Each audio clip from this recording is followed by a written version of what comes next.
If you spend enough time talking to people who live around the edges of the Hakamak Swamp, a pattern starts to form. The stories change in detail. Some say it was massive, others say it ran on two legs. But they all agree on one thing. This is in Massachusetts. A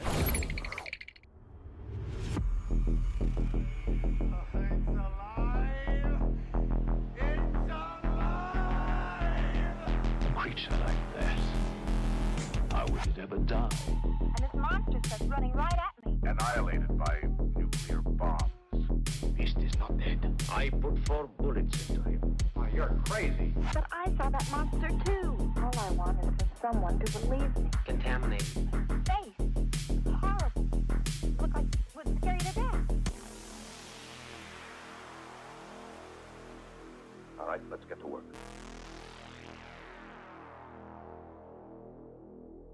Feel the shadows.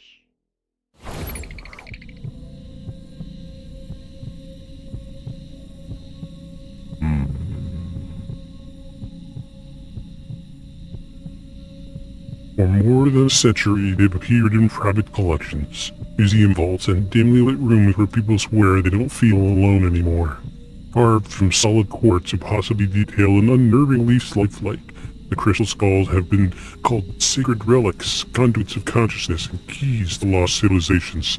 Some claim they radiate energy, others say they cause vivid dreams, illness, obsession, even death. Believers insist that they are ancient, older than recorded history, crafted with techniques that shouldn't exist. Skeptics argue they're nothing more than clever forgeries. Because when these skulls are tested, examined, traced through history, the answers don't just challenge belief, they raise uncomfortable questions. If these objects are fake, why have so many people treated them like something alive? Tonight, on Beyond the Shadows podcast, we are discussing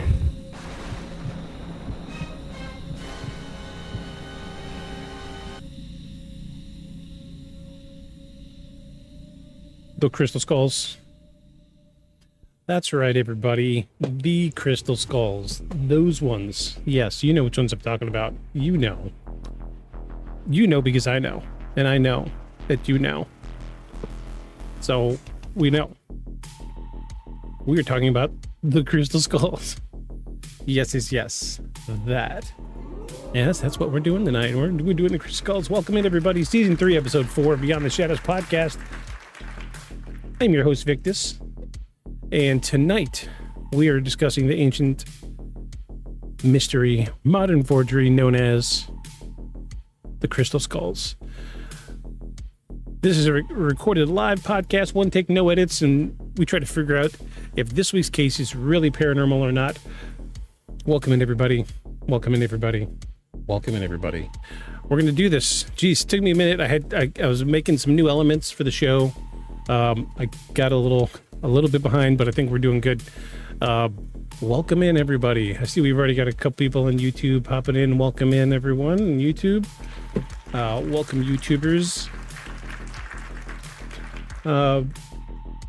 Yeah, I'm glad you're all here. I'm glad everyone is here. We're doing season 3 is off to a roaring start.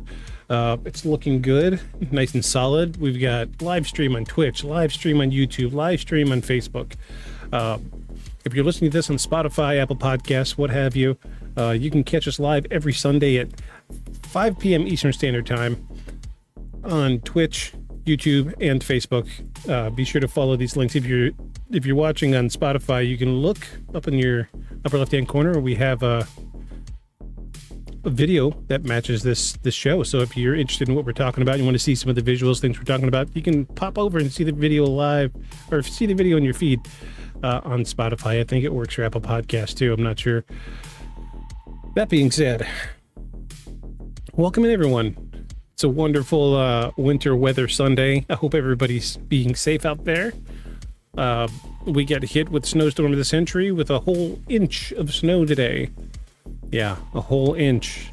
Yeah, that's the winter storm of the century over here. I'm so glad we went shopping 3 days early. But on the flip side, I got a little bit of time to mess with the podcast up a little bit. So we have some new elements Something happened with my element creation process and I lost the audio, but we now have a paranormal, not paranormal stamp. We've talked about it a few times that I wanted like a rubber stamp to smash across the screen when we decide something's paranormal. So check us out. We could say, this is really paranormal. Bonk. Or we could say, this is not paranormal. Bonk.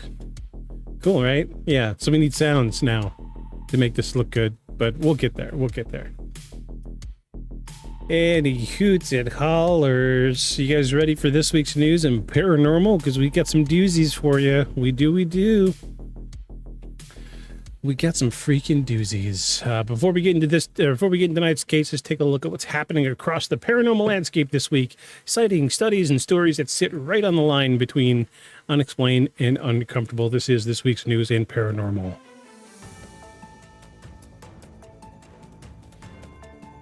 So first off, we got new UFO footage reviewed by independent analysis. A short infrared video released online this week shows an unidentified object performing abrupt directional changes without visible propulsion. Independent aviation analysts say that the movement doesn't match known drones or aircrafts, while skeptics argue sensor artifacts could explain the behavior. As always, no official comment has been made. Next up, we have increased paranormal reports along the Appalachian Trail. Hikers, park rangers both have reported a spike in strange occurrences and encounters along sections of the Appalachian Trail. These reports include unexplained lights, voices heard at night, shadow figures seen just beyond the tree lines. While authorities contribute most to reports to wildlife and fatigue, the consistency of descriptions has raised eyebrows.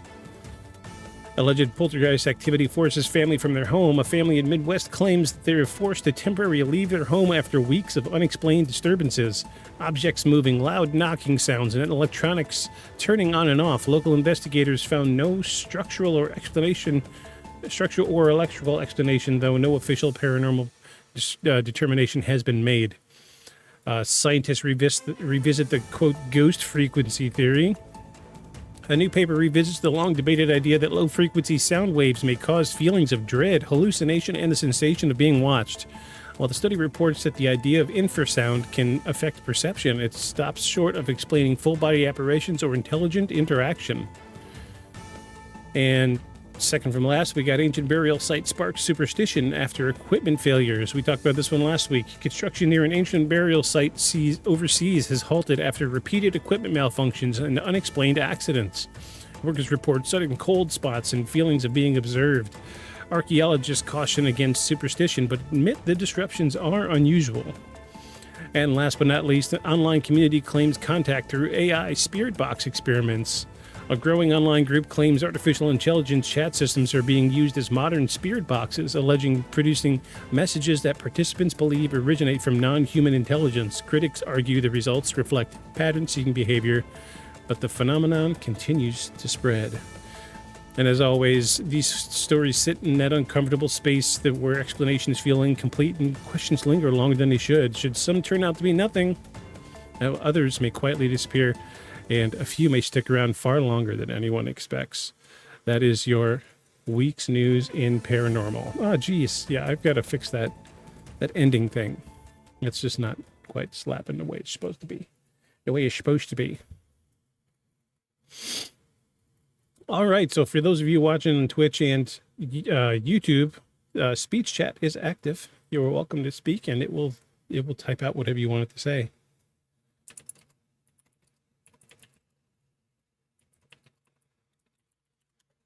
You can just say hello. See? There we go.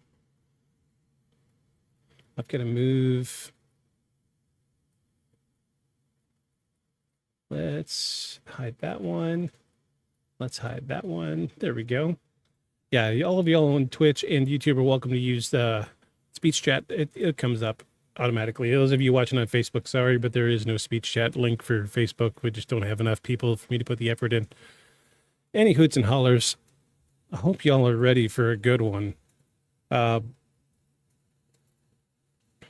So I did do a little bit of research this week, speaking with archaeologists out in the field, right?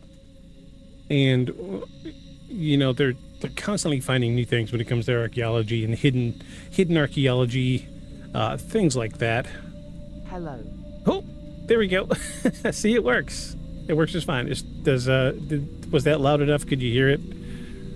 I don't ever hear the audio end of it. I hope that's okay. How you doing, James? Welcome in.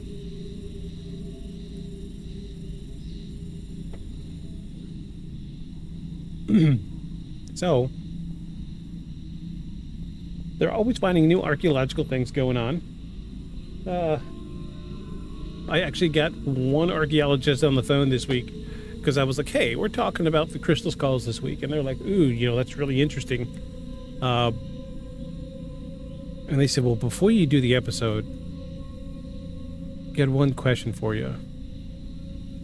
And, their phone cut out a couple little times. And I was like, say that question again. I can't quite hear it. And they got real quiet, but they whispered. They put the phone right up next to their mouth. And they're like, we got to know one thing before you do this episode. I got to know. What shirt are you wearing today?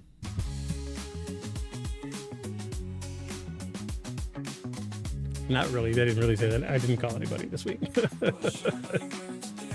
All right. Everybody's favorite mini segment before we get into it. What shirt are you wearing today? Check it out. I'm fully themed up this week. All Adventure Time. I got my BMO hat on by total accident. BMO hat. And Adventure Time. Who doesn't like Adventure Time? Come on now. We all love Adventure Time. This is an Adventure Time friendly household, so glad to show my support for independent artists and producers. Big fan of Fiona and Cake as well. Let me get BMO centered here. There we go. It's my BMO hat. This is the last thing I ordered from Wish before ordering from Wish became sketchy. Yeah. So we do have a small new addition to the show this week, and we've got new ambient music from our good friends Poke Your Eyes Out Radio. Let me give this guy a shout out right quick. Oh geez, I gotta get this guy's I gotta make sure I get this guy's name right. Hold on.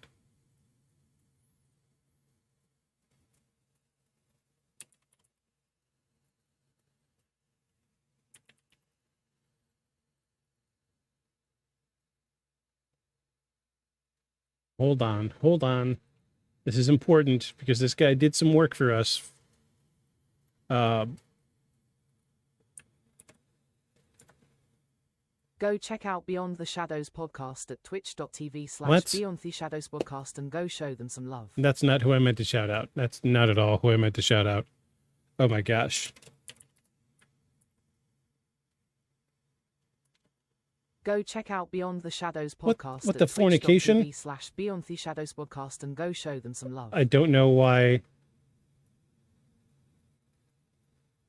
I actually typed in dude's fucking name as Poke Your Eyes Out Radio. I don't know why it's working. Poke Your Eyes Out Radio. Yeah, okay, that worked. Shout out. Poke Your Eyes Out Radio. Go check out Poke Your Eyes Out Radio There at we go. twitch.tv/Poke Yeah. Your Eyes Out Radio and go show them some love. Yes, please do go show them some love. I know I don't have my numbers aren't nearly as good as this guy's, but dude's a cool cat. He made us some new ambient sounds. So we're gonna run with those sounds this week. I think they're gonna be good. So instead of what you normally get, which is this track, everybody's heard this because I've used it for the last 2 seasons. We're gonna give this one a break for an episode. And we're just going to start alternating between that one and our new one from Poke Your Eyes Out Radio. So check this out. I'm so happy with this. Dude threw this together in like 15 minutes. I shot him an email last week when we were setting up.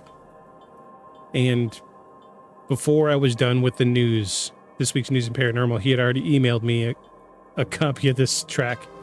And it's so good. Dude does his shit. He knows what he's doing.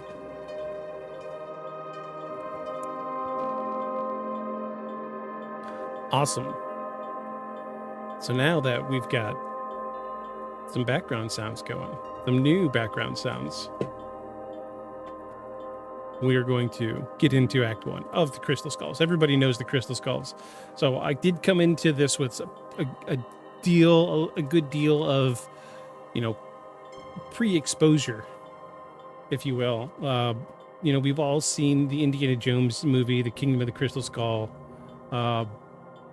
We've all seen pictures of these things, but I don't think that a lot of people know the full history behind what's really going on with the Crystal Skulls. So, we are going to do that tonight.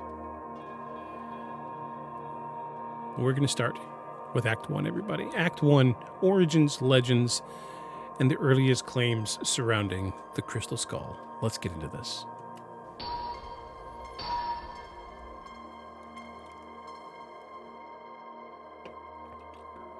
So long before... Oh, wait. Did I? Okay, yeah. Long before laboratories, museums, and microscope lenses entered the conversation, the Crystal Skulls existed almost entirely as stories. Not artifacts with paperwork, but not objects with documented discovery sites, but symbols, passed through rumor, belief, and implication. They were never introduced to the world as curiosities, they were introduced as relics. And from the beginning, they carried the weight of something ancient, dangerous, and misunderstood. The core claim is deceptively simple. The number of crystal skulls, usually said to be 13, were created thousands of years ago by an ancient civilization, often associated with the Maya, the Aztecs, or cultures that predate both. And according to the legend, these skulls were carved from a single block of crystal quartz, using techniques lost to time. Techniques so advanced that believers argue that even modern technology would struggle to replicate them without causing fractures or imperfections. But that legend did not come from indigenous records. It didn't come from Mayan codices. It didn't come from Aztec oral tradition, and it didn't come from archaeological excavations. It came from somewhere else entirely. And these earliest stories surrounding crystal skulls began circulating in Europe in the late 19th century, at a time when Western fascination with lost civilizations was exploding. This was the era of Atlantis obsession, occult archaeology, spiritualism, and colonial artifact collecting. Ancient objects, real and fake, were flowing into Europe at an unprecedented rate, often stripped of context and provenance, then repackaged as mystical remnants of vanished worlds. It was in this environment that the Crystal Skulls myth took root. One of the most persistent claims attached to the skulls is that they were never meant to be understood individually. Instead, they were said to function collectively. When brought together, the skulls would unlock knowledge about humanity's origin, the structure of the universe, or the future of civilization itself. Some versions of the legend suggest they contain stored consciousness. Others claim they're keys to activating planetary energy grids. A few go even further, describing them as non-human constructs designed to survive global catastrophes. And these ideas sound modern, but they're not as ancient as they're often presented. The number 13, for example, is frequently tied to Mayan cosmology. But historians point out that the way it's used in crystal skull lore doesn't align cleanly with the documented Mayan religious practices. Instead, it reflects a Western reinterpretation, one filtered through numerology, occult symbolism, and later New Age belief systems. That doesn't mean the skulls weren't inspired by indigenous iconography. Skulls were powerful symbols in Mesoamerican cultures, often associated with death, rebirth, sacrifice, and the cynical nature of existence. But symbolic skull imagery is not the same as hyper-detailed quartz sculptures with anatomically precise human features. This is where the myths begin to fracture. All right? As stories spread, so did the claims of discovery. Skull after skull began appearing in private collections, each with its own backstory.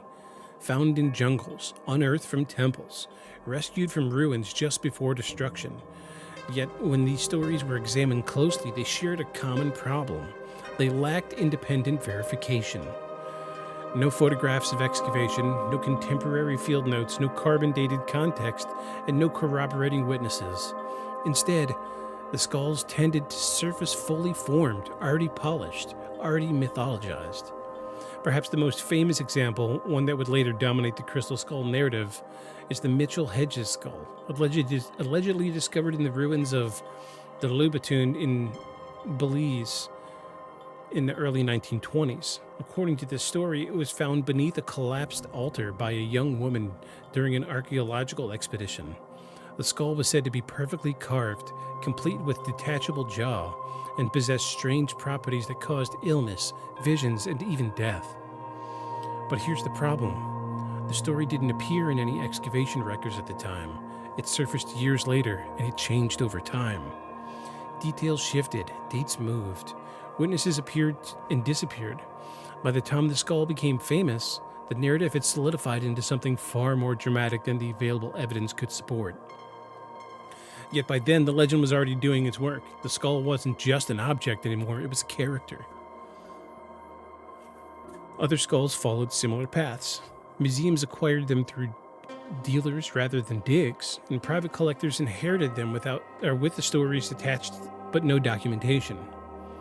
Each skull arrived carrying a myth instead of a paper trail. And the myths were rarely questioned, because questioning them meant dismantling the entire framework that made the objects valuable in the first place. This is important to understand. The crystal skulls didn't become powerful because of what they were proven to be. They became powerful because of what they were allowed to represent. And during the early 20th century, interest in the skulls intersected with a growing fascination with psychic phenomena. Spiritualism had already normalized seances, spirit photography, and mediumship. The idea that the objects could store energy or consciousness fit neatly into an existing belief ecosystem. Quartz crystals in particular were already associated with healing, vibrations, and amplification. Applying those ideas to skulls was almost inevitable. And once that connection was made, the skulls took on a new role. They were no longer passive relics, they were active agents. People claimed the skulls induced dreams. Some said they emitted heat or light. Others reported headaches, nausea, or a sense of being watched. A few claimed they received messages, images, symbols, even spoken words. But none of these experiences could be verified, but they didn't need to be. Personal testimony was enough. In belief-driven systems, subjective experience often carries more weight than external validation. And by the mid-20th century, the skulls had become focal points for entire communities built around esoteric knowledge. They were spoken of in the same breath as ancient astronauts, lost continents like Atlantis and Lemuria, and hidden orders safeguarding humanity's future. Each retelling added layers, embellishments, and certainty, despite the absence of new evidence. But what's striking is how little the core story changed, despite decades of retelling. The skulls remained ancient, they remained powerful, and they remained just out of reach of definitive explanation. But beneath the mythology, cracks were forming. Because while believers were looking backward toward ancient civilizations and lost knowledge, historians and archaeologists began to look sideways at the cultural moment when the skulls first appeared. And what they saw was not a vanished world of impossible technology, but a very real, very documented area of artifact forgery, occult obsession, and commercial myth-making. So that tension between the story people wanted to believe and the history that refused to support it is where the Crystal Skull mystery truly begins. And as we move forward, that tension only gets worse. Because the more attention these skulls attracted, the more questions followed them. Questions about who made them, when they were made, and why their origins always seemed to dissolve the moment someone tried to pin them down.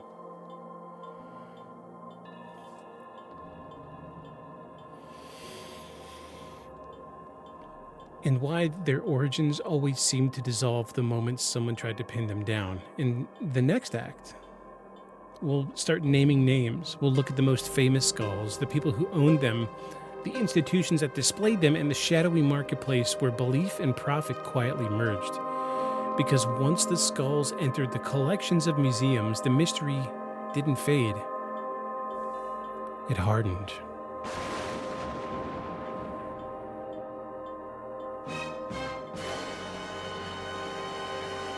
Yeah, all right. So that puts a pin in Act 1. So kind of about what we expected so far when it comes to the story of the crystal skulls. We are dealing with a preconceived idea that these are ancient, because what did we say? Early 1900s, people were like artifact hungry, and think of all the stuff going on in Egypt anywhere between the 1920s. Well, the early 1900s and like the 1940s, people were like ancient Egyptian crazy. People were buying like mummies, right? And they would, some people would take them home and just prop them up in a corner. Some people would unwrap the mummies and then like grind them up and make powders out of them that are supposed to be good for you, which I'm sure a lot of people got sick. The crystal skulls were discovered in this time frame, so it's, as it stands in the investigation right now, we're looking at a time frame when it's really hard to nail down lineage. Lineage is one of the most important things that you could do for any type, or one of the most important things that you would need for any type of ancient artifact. You got to prove where it came out of the ground. You got to prove who did it. A lot of times there's photographs of these things being dug out of the ground. Unfortunately, we don't have that for the crystal skulls. And we're gonna hit a wall here. And as soon as I say it, it's gonna make sense. You're gonna be like, oh shit, yeah. Well, that makes perfectly good sense. I know those of you listening are gonna be like, well, carbon date it, right?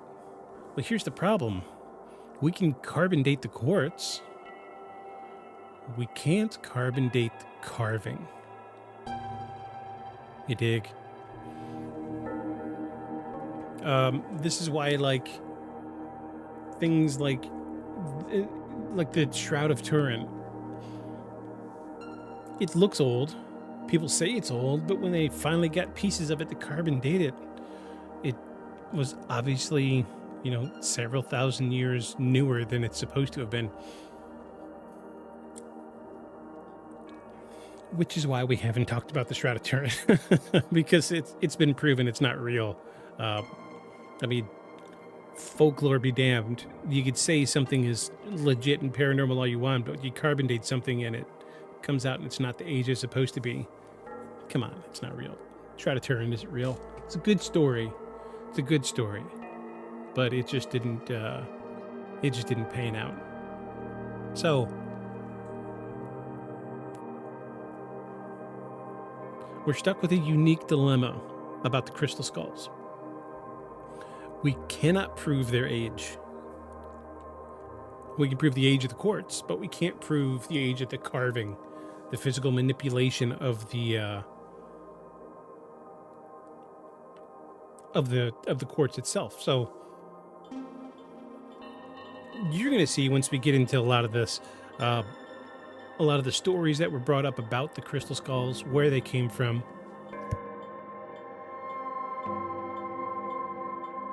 Excuse me, sneezed. I did that all last Sunday too. But yeah, you're going to see a lot of these stories. And as we go through these stories, we are going to pull up some pictures, linking directly to, excuse me, linking to each one of the skulls as we talk about them. I think I just need a little bit of this go juice in me.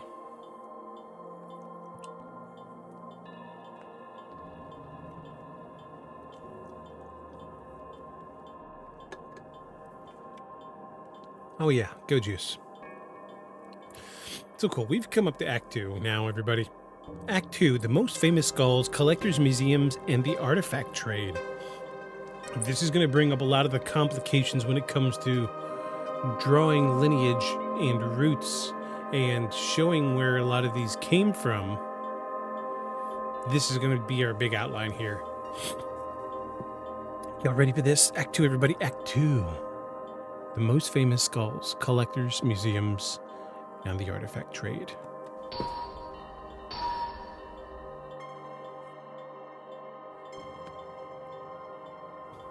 So once the crystal skulls entered the public eye, they didn't arrive as archaeological discoveries. They arrived as possessions, owned, traded, inherited, displayed. And that distinction matters because it tells us immediately where the power surrounding these objects really came from. Not from excavation sites, but the people who controlled the story. The most famous of all is the Mitchell Hedges skull. Let's pull up let me pull up a picture of that.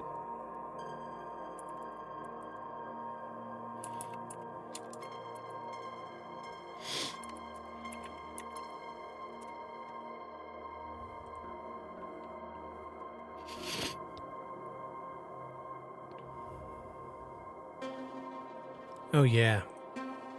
This one's nice.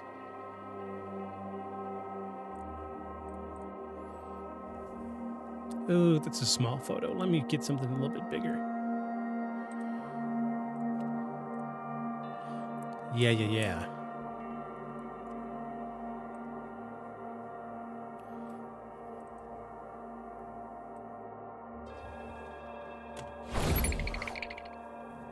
So this is the Mitchell Hedges skull.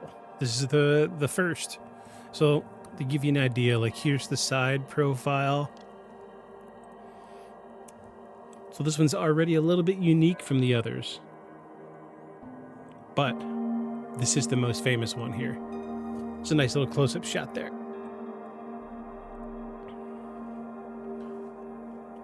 The most famous of all is the Mitchell Hedges skull, often described as the centerpiece of crystal skull lore.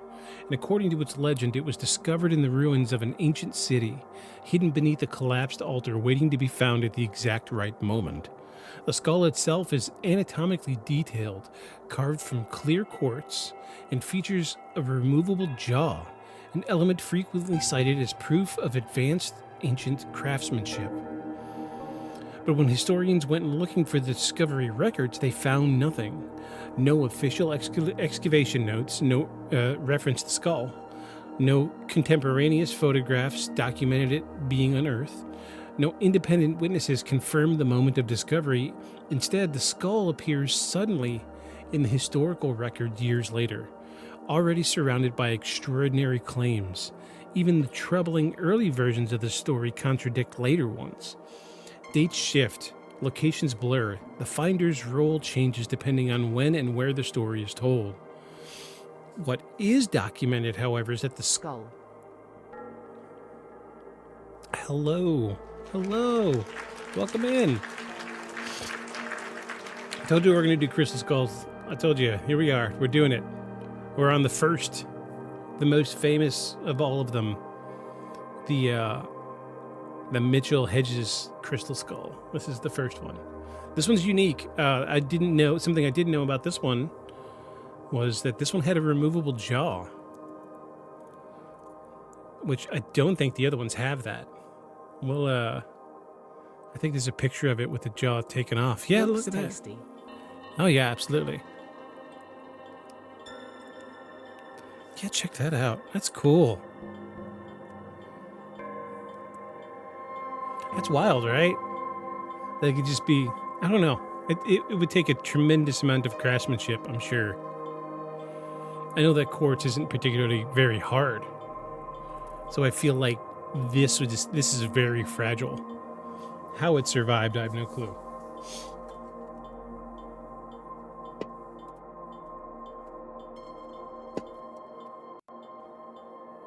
But what is documented, however, is that the skull was purchased at an auction in the 1940s, long after it was supposedly discovered, and by the very person who claimed to have unearthed it decades earlier. That single fact doesn't automatically disprove the legend, but it introduces a fatal weakness. If the skull could be bought, it could also have been made. And the Mitchell Hedges skull was not alone. As interest grew, more skulls surfaced. A skull appeared in the collection of the British Museum. Another found its way to the Paris Museum. Others remained in private hands, circulating among collectors, spiritual practitioners, and wealthy enthusiasts. Each skull came with its own story, and each story had the same problem. None of them could be traced back to a verified archaeological context. Instead, they shared something else: stylistic similarities. The skulls displayed nearly identical proportions, tool patterns, and carving techniques. Their surfaces were highly polished. Their details, the teeth, eye sockets, cranial structures, were rendered in a way that matched European anatomical knowledge more closely than Mesopotamian artistic conventions. And that alone raised eyebrows among researchers. But the deeper historians dug, the stranger the pattern became. And by the late 19th century, Europe, especially Germany, was a major hub for high-quality crystal carving. Workshops specialized in shaping quartz into intricate forms using rotary tools, abrasives, and polishing compounds. These artisans supplied everything from jewelry to decorative objects to museums, antiquities commissioned by collectors who wanted exotic pieces to display. And there was a market for skulls. During this period, European fascination with death imagery, mysticism, and the occult was peaking. Human skulls appeared in art, literature, and spiritual symbolism. Combine that with the colonial access of foreign cultures and booming trade in ancient artifacts, and you have perfect conditions for something like crystal skulls to emerge. And not as relics of a lost civilization, but as luxury objects wrapped in myth. Let's deviate for a second. I want to see the one in the British Museum.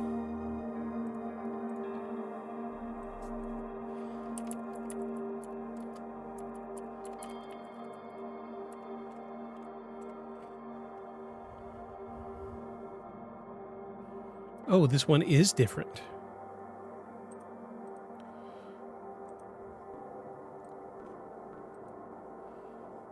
Horrible photo. Horrible photo. Let's find something a little more clear.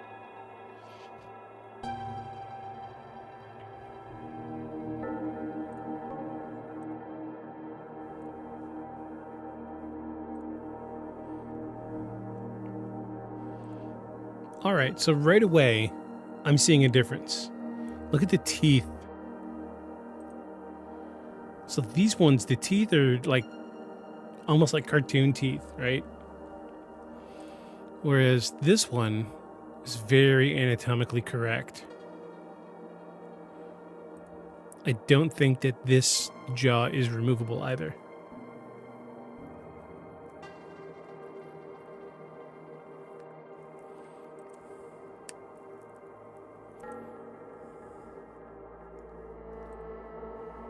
Ugh, horrible photos. Come on, people. Someone out there's got to have a good phone. Oh, interesting. Oh, that's a different scroll. A different skull.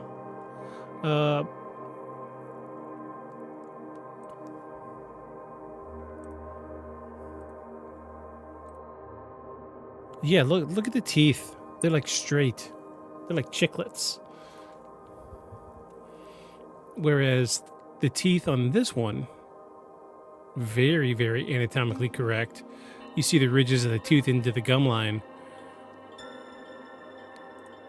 And this one doesn't necessarily have that, so we're not getting the curvature at the... Chompy.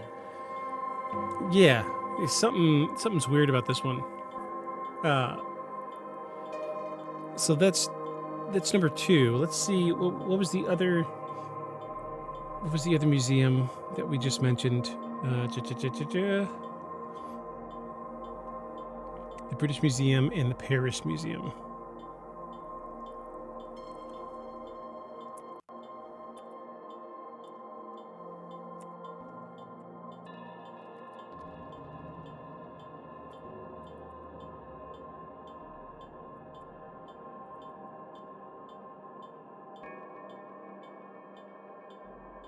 Oh, wow. This one's very different.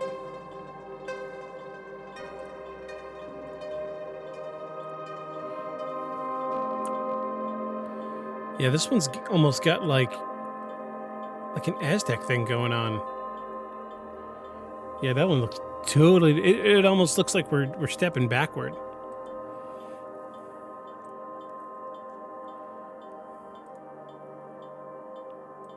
That one looks cursed. Yeah, there's something going on with that one. And like, what's the? Is there like gold in it?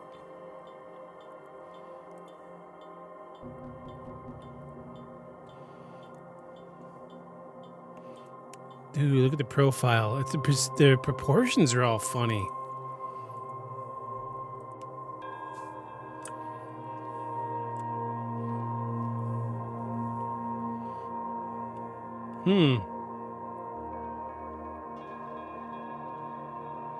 It's like they did the front of the skull, and then they get to the back, and they're like, just round it off. It'll be fine. I'm familiar with this drive, this type of drive. Okay, we got it started. We got the important part done. Let's see how quickly we can just wrap up the rest of this.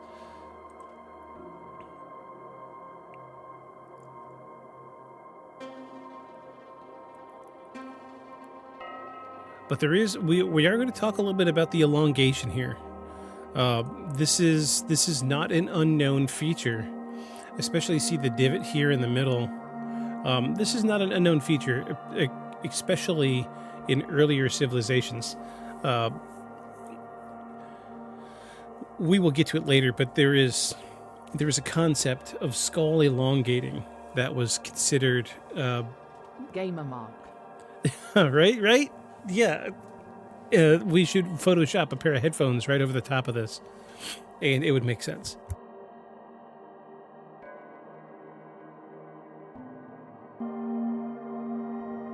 Excuse me. So they would bind the skull of children, and as they grew, you would get this indentation in the middle like this, and the front of the skull would get bulbous, and then the back of the skull would elongate. And this was considered a sign of like holiness. Excuse me. Let's find out precisely why.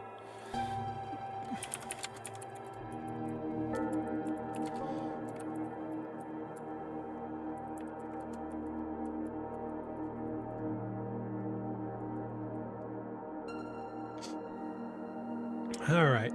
So ancient civilizations, elongated skulls primarily as a mark of elite social status, wealth, power, cultural identity, and elite status. Often starting at infancy when the skull is pliable, this practice is known as artificial cranial deformation, and it was used to distinguish nobility from commoners, to signify group belonging and reflect specific beauty standards. So yeah, there's a look at that. So you see here, what the hell is this? Go away. So you see here, the shapes are making sense.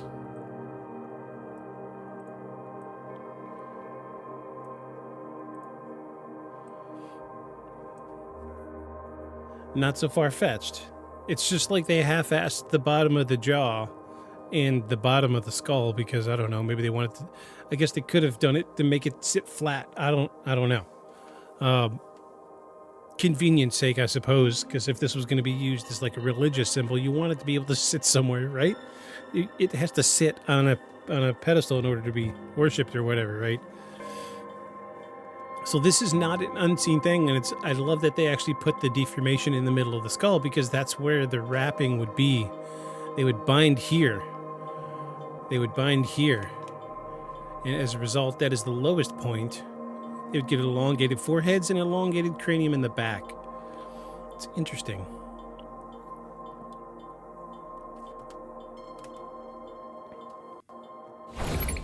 Very interesting.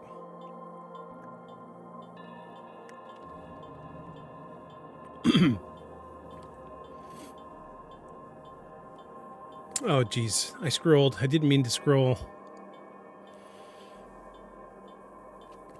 So in the late 19th century, Europe, particularly Germany, was a major hub for high-quality crystal carvings. So I'm curious, what did the early 19th century German? Let's see if we can find an early or late 19th century German carving of a skull.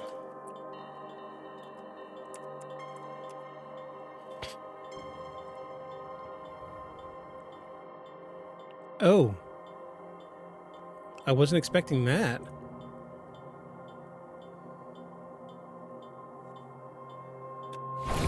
Okay, so these are carvings from the late 19th century of skulls. And you know, I see one reference here to the crystal skull.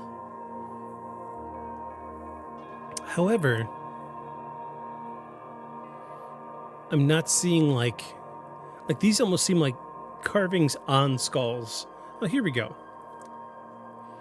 This is Thanks for the shout. Hey, Poker Eyes at Radio. Thanks for being here, buddy. Yeah.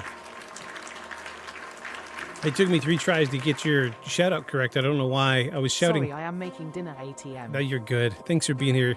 We're using your audio right now. I give you a shout out at the beginning. I'm going to give you a shout out at the end. It's wonderful. Thank you. It's wonderful. It is wonderful. Let's look at this. So this is a late 19th century German carving of a skull. This looks like it's done in brass. It's almost cartoony, right? But you see, well, let's look at, you know, like the definition of the teeth. The jawline, I mean, everything's there anatomically. Make a few more and send them so you have things to shift between. Thank you so much. No rush, no pressure.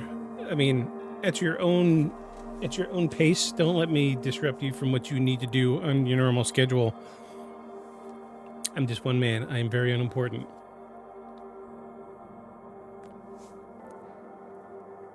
But I do want to say, looking at the proportions of the skull is a little off.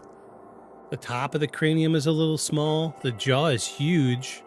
The eye sockets seem a little cartoony. So I don't see how we could confuse late 19th century German carving with something like that. Because they don't look anything alike. Not in the least bit. Does look kinda goofy. Yeah, it's the proportions are a little off. I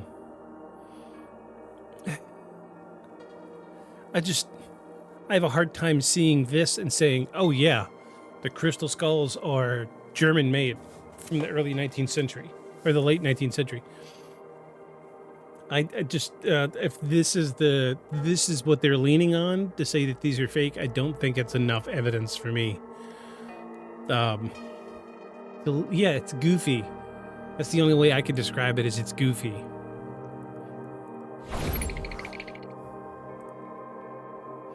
I do see a lot of like carvings on skulls, not so many carvings of skulls. I mean, there's a few. They're either perfectly anatomically correct or a little goofy like that. Oh, look, here's another angle of that other one. Here, let me pop that out. Yeah, it's a little goofy. It's stretched out. It's close, but not quite. And I think that's enough for me to say that these aren't German made. Yeah, there's just some of the details, like it seems like they gave up like right about the nose down. It's just like, how quick can you get it done? Yeah, it's very hastily done.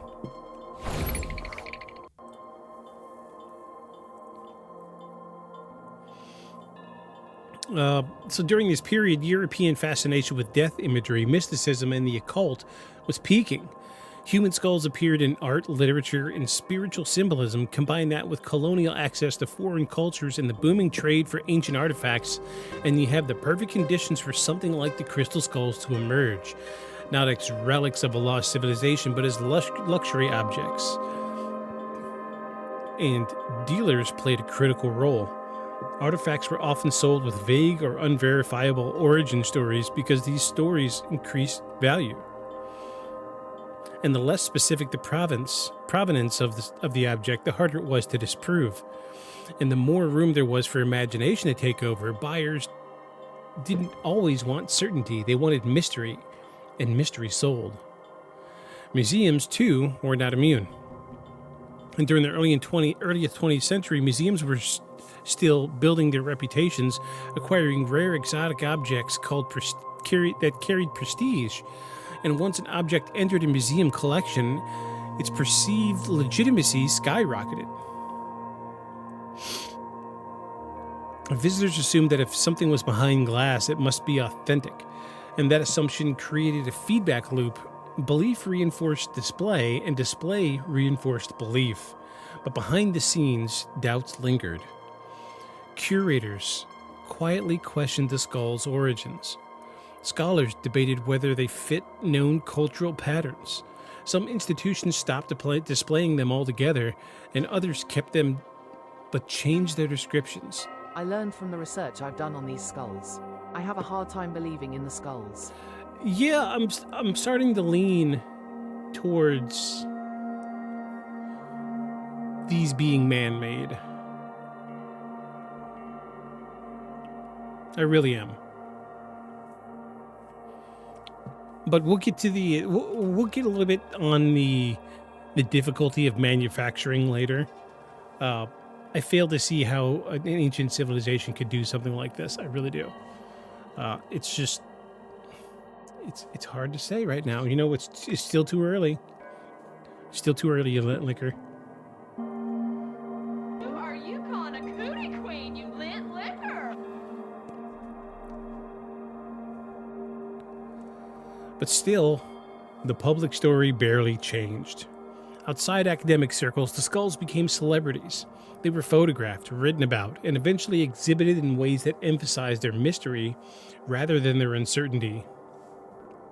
Owners spoke of strange experiences. Visitors reported physical sensations. Stories circulated about people falling ill after handling them. In some cases, the skulls were blamed for deaths, usually vague, usually unverified, but always dramatic. And here's the critical point. The skulls didn't need to do anything to maintain their power. Archaeology has decided they are fake and traced down whom started it. By the man whom inspired Indiana Jones. Right. Yeah, there was a little bit of a lawsuit there. We will get into the tit for tat about the lawsuit, but there was a lawsuit about this between the creators of Indiana Jones and the stories behind the crystal skulls. I'll let you go down that rabbit hole on your own. The collectors didn't just own crystal skulls; they owned narratives. They controlled People access. probably fell ill because they didn't decipher the magic of washing hands yet.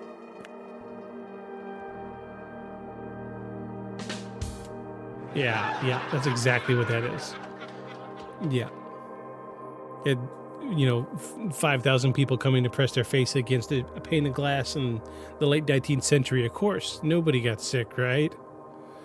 We need a womp womp womp. I thought we had that sound effect. I guess we don't. Yeah. Anyway, these claims were never substantiated, but they were effective. They reframed skepticism as ignorance, and they reframed inquiry as disrespect. And they positioned belief as the safer option. Meanwhile, the skull story continued to spread into popular culture. Books framed them as remnants of Atlantis. Lectures linked them to global energy grids. And by the time the New Age movement fully embraced crystal lore in the later half of the 20th century, the skulls were perfectly positioned to become spiritual icons. And at that point, the question of origin almost stopped mattering. Because even if the skulls weren't ancient, believers argued that their power was still real. Their effects still felt, and their presence still changed people. The object didn't need an ancient past if it had a living influence. And that belief marked a turning point. From there on, the crystal skulls existed in two parallel worlds. In one, they were problematic artifacts with suspicious histories and uncomfortable similarities, and in the other, they were conscious relics misunderstood by science and guarded by those who truly understood them. Those worlds couldn't coexist forever, because eventually science did get access, and when microscopes replaced myths, the skulls were forced to answer questions they had avoided for decades. Questions about tool marks, about abrasives and symmetry, and about age. And then Act 3 will step away from the ownership and the commerce and into something far more personal, the experiences people claim to have had with the skulls. Encounters that range from profounding to disturbing, and claims that blur the line between belief, psychology, and something harder to explain. Because whether the skulls are ancient or modern, the one thing is undeniable. People don't react to them like ordinary objects, and that reaction is a mystery all its own.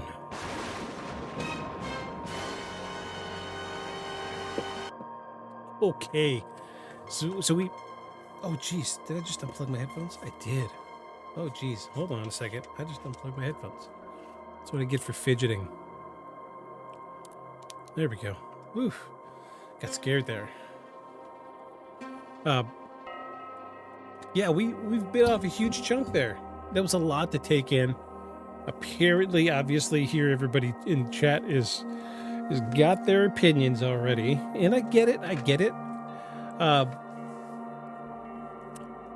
So my problem comes from the precision, and I wonder how an ancient civilization could do something like this. But then you think about the blocks on that. Oh, geez, what's that ancient city that's in the mountains in South America? I always forget the name of this one. Anyway, they're bricks, like 4-ton blocks, perfectly fit together, like they were, like their joints are so tight that you couldn't slip a piece of paper in between them. You see things like that makes you wonder, well, how were they able to get that precise with their cutting with something so large they couldn't lift it? 15 people couldn't lift it. I'm in the same vein. There's got to be quartz rock sculpting techniques we don't know about. From my research into ancient civilizations, they were remarkably precise when they wanted to be. Oh, absolutely. Yeah, it's, when you think about it, they don't have anything else to do but to work on gathering food, and that's it. So they had lots and lots of time to sharpen their skills to do what they wanted to do, create their own wonders, and give me a whole bunch of quartz and enough time, and I'll figure out a way to make this work. Sure.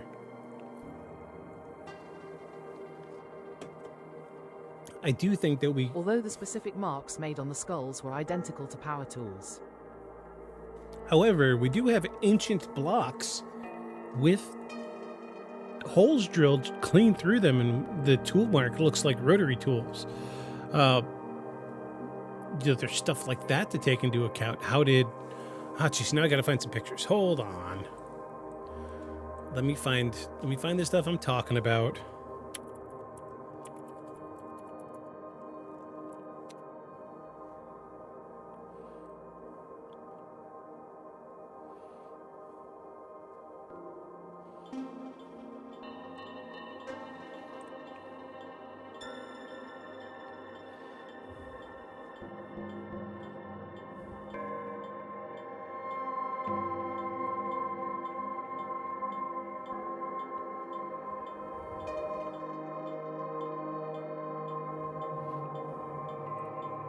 I'm bringing up a couple pictures. Here we go. And these all kind of tie into each other.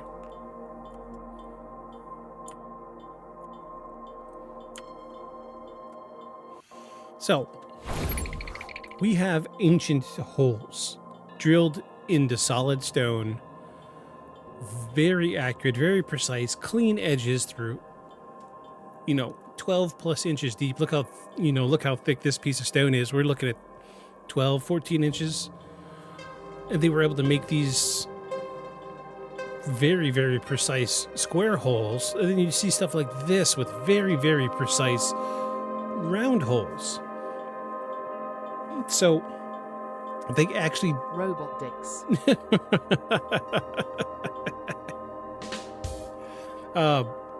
So when you look at holes like these under electron microscopes, you get a really close-up picture of what we're looking at here. And these are tool marks from ancient stonemasons, for the lack of a better word. And these share similarities to rotary tools.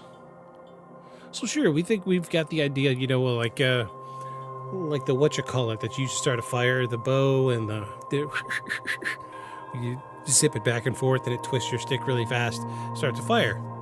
Same kind of thing, but instead of it being wood on wood, let's take the end off and make it metal. And we'll get through stone. But here's the kicker. When you get to images like this and this, these are from civilizations that didn't have metalworking tools. These were stone users. They used stone tools, stone-tipped arrows, stone-tipped spears. All of their tools and implements in life were stone. Here's the kicker. Ad. Oh, no.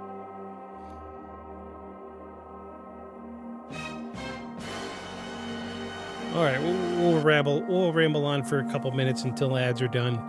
But yeah, we see holes all the time in ancient civilization, and it makes you wonder. Done. Wow, those were the fastest ads I've ever seen. I don't know what I'm doing, but they just decided, ads aren't worth the time.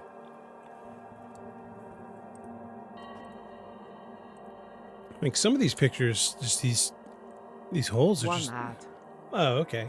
Yeah, I get small viewer base. Maybe they realized that the ads aren't worth running on my channel because nobody watches. But yeah, it's, give me enough time. I can figure out a way to do this. But the precision is ridiculous. That's what gets me. The precision. Yeah.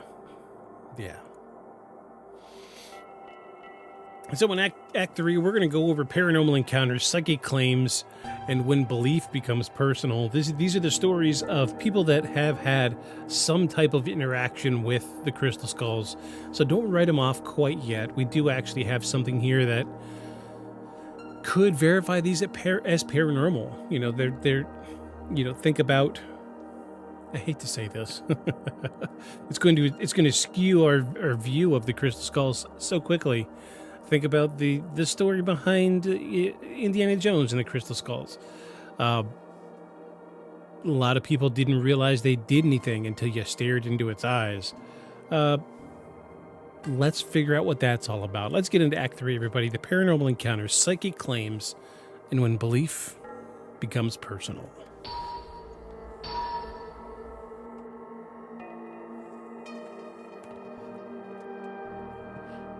So up to this point, the crystal skulls can be examined at a distance. The stories can be traced, their ownership can be questioned, and their craftsmanship can be debated. But there is one aspect of the phenomena that refuses to stay theoretical, and that's the experiences people claim to have when they are near them. This is where the conversation stops being academic, because regardless of origin, people do not talk about the crystal skulls the way they talk about ordinary objects. They describe reactions, sensations, changes in mood, perception, and thought. And those reactions follow patterns that appear again and again, even among people who have never spoken to each other. The most common claim is that the skulls feel alive.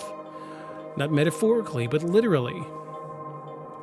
Witnesses describe the sensation that the object is aware of them, that it responds to attention, that it becomes heavier, warmer, or more intense when focused on directly.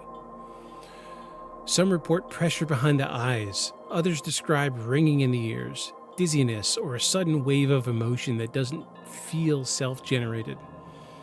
And in some cases, the reaction is immediate. In others, it builds over time. People who spend Quartz does that. quartz does that. Yeah, we've talked a great deal about quartz in season 1. Quartz and limestone. Very positively energy effective pieces of stone. Very energy effective. People who spend extended periods near the skull often reports vivid dreams. Not symbolic dreams, but detailed, recurring imagery. Unfamiliar landscapes, strange architecture, floods, fire, or scenes of collapse and rebuilding. A number of accounts include imagery of past civilizations failing or warnings of humanity's future. And these dreams are frequently described as instructional rather than abstract, as if something is attempting to communicate rather than the mind is simply wandering. And a smaller but more disturbing set of reports involves physical illness, headaches, nausea, fatigue, sudden mood swings, and in rare cases, people have claimed prolonged exposure led to depression, paranoia, or obsessive thinking. A few hunters have even suggested the skulls can reject individuals, causing discomfort until the person leaves the room or stops interacting with them. There is no medical evidence supporting these claims, but they persist. And one explanation offered by believers is that the skulls function as amplifiers, not creators of energy, but reflectors. And according to this idea, the skulls magnify the mental or emotional state of the person nearby. Calm individuals feel clarity, anxious individuals feel overwhelmed, and skeptics feel unease because their worldview is being challenged. It's a neat explanation, and it also conveniently accounts for every possible reaction. Yeah, that's it. Yes. It also conveniently accounts for every possible reaction without ever being falsifiable. But others go further. Some claim the skulls store consciousness, either human or non-human. That they are repositories of memory, acting like crystalline hard drives created by advanced civilizations to preserve knowledge beyond the collapse of their world. In this version of the story, the skulls don't just affect people, they interact with them. Messages are said to come not in words, but in images and emotions. Concepts arrive fully formed. Time feels distorted, and people describe a sense of knowing something without being able to explain how they know it. These claims are often framed carefully. Rarely does anyone say the skull spoke out loud. Instead, communication is described as intuitive, internal, and personal. Again, placing it safely beyond external verification. The most persistent narrative connects the skulls to prophecy. According to one version of the legend, the skulls were created to survive a global catastrophe. When reunited, they would reveal knowledge necessary to prevent or survive a future collapse. And this idea gained enormous traction in the late 20th and early 21st century, especially when paired with apocalyptic interpretations of ancient calendars and cyclical time. That was a mouthful.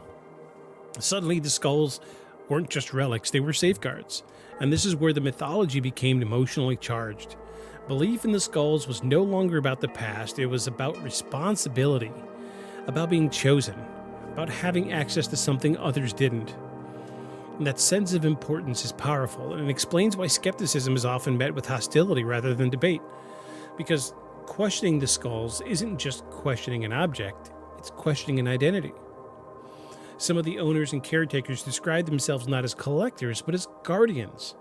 They claim the skulls came to them intentionally, that circumstances aligned in improbable ways, and that they felt compelled, sometimes against their will, to accept that responsibility. And from a psychological standpoint, this is significant, because people are more likely to defend beliefs that frame them as central actors in a meaningful narrative, especially when the narrative involves secret knowledge, impending danger, or cosmic significance. The skulls provide all of that in a single tangible form. But there's another layer, and it's harder to dismiss. Not everyone who reports strange experiences believe in the skulls beforehand. There are accounts from museum visitors, skeptics, casual observers who describe unease they didn't expect, a sense of being watched, a sudden emotional shift, an urge to leave the room without understanding why. These reactions are often subtle, but they're consistent enough to be noted. And that doesn't make them paranormal, it doesn't make them, it just makes them interesting. Human brains are extremely sensitive to faces. We are wired to recognize them, interpret them, and project intention onto them. A human skull, especially one rendered in high realism, triggers deep cognitive responses related to mortality, identity, and threat. Add translucence, light rarefaction, cultural myth, and you have an object uniquely suited to provoke intense reactions. In other words, the skull may not need supernatural properties to feel powerful. They already are operating on psychological fault lines. Still, some claims resist easy dismissal. A small number of stories describe experiences shared by multiple people at the same time, groups reporting the same sensations, visitors experiencing identical imagery independently, people describing details they couldn't have known beforehand, at least according to the storyteller. These are the accounts believers point to as evidence as something more is happening. Skeptics counter that shared expectation, suggestion, and narrative priming can easily explain synchronized experiences, especially in emotionally charged environments, but when people are told an object is powerful, ancient, and dangerous, their minds prepare for impact before contact even occurs. But that explanation, while plausible, isn't satisfying to everyone, as we know. And that dissatisfaction is where the skulls thrive. They sit at the intersection of belief and doubt, offering just enough strangeness to keep people guessing. They don't perform miracles, they don't produce measurable energy, they don't speak in recorded voices, instead they linger in the gray space where experience can't be disproven, but can't be proven either. Which brings us to the darkest thread running through the crystal skull phenomenon. Obsession. Some individuals become fixated on the skulls. They devote years to studying them, protecting them, or spreading their story. Relationships strain, finances suffer, and everything becomes secondary to the object. In extreme cases, people describe feeling as though the skulls need attention, that neglecting them causes anxiety or guilt. Believers interpret this as bond. Critics see it as projection. But either way, the effect is real, and it raises an uncomfortable possibility that the skulls don't need to possess consciousness to exert influence. They simply need to exist as symbols powerful enough to capture the human mind. So by the time these stories reach their peak, the skulls have become untouchable in cultural sense. Questioning them meant challenging deeply held experiences, personal transformations, and in some cases, entire worldviews. That made objective analysis increasingly difficult, which is why scientific testing, when it finally happened, was met with such resistance. Because microscopes don't care about visions, measurements don't care about prophecy, and tool marks don't care about something that makes you feel. In the next act, we'll step into the laboratories and museum backrooms. We'll look at what happens when belief meets forensic analysis, when quartz meets modern instrumentation, and when the skulls are examined not as symbols but as objects. Because once science got involved, the mystery didn't just change, it narrowed. And for many believers, that narrowing felt like a threat. For others, it felt like the first honest answer they've ever received. And that answer would force a choice. Hold on to the experience or confront the evidence.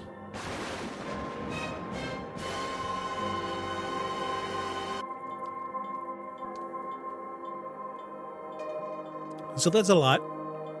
I'm not gonna lie, that was a lot. I don't know that I've ever seen anything with my own eyes. 000000000000000. Oh wait, I think I have that sound.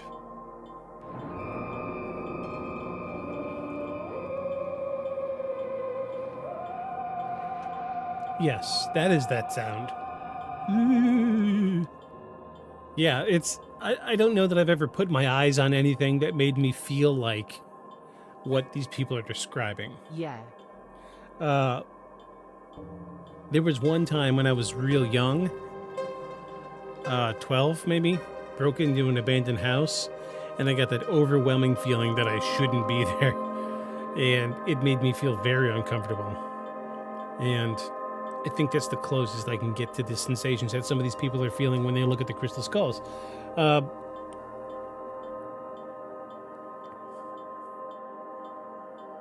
going to say, and I'm going to bring this up now because I feel like I'm going to forget it later. When people are seeing the crystal skulls in person, I feel like they're going as a group. And we've got a group of 15, 20 people going to the museum together at the same time, right? And, you know, they're talking about the crystal skulls all the way up until the minute where they get into the museum and they see the line. So they hop in line to see the crystal skull. And the whole time they're in the line, they're talking about it, they're talking about it, they're talking about it. They're building this expectation of something mysterious and powerful, right? And so I think they are priming themselves to have an experience. And that's really what this is starting to feel like, that a lot of these people are just priming themselves to have these absolutely bizarre experiences.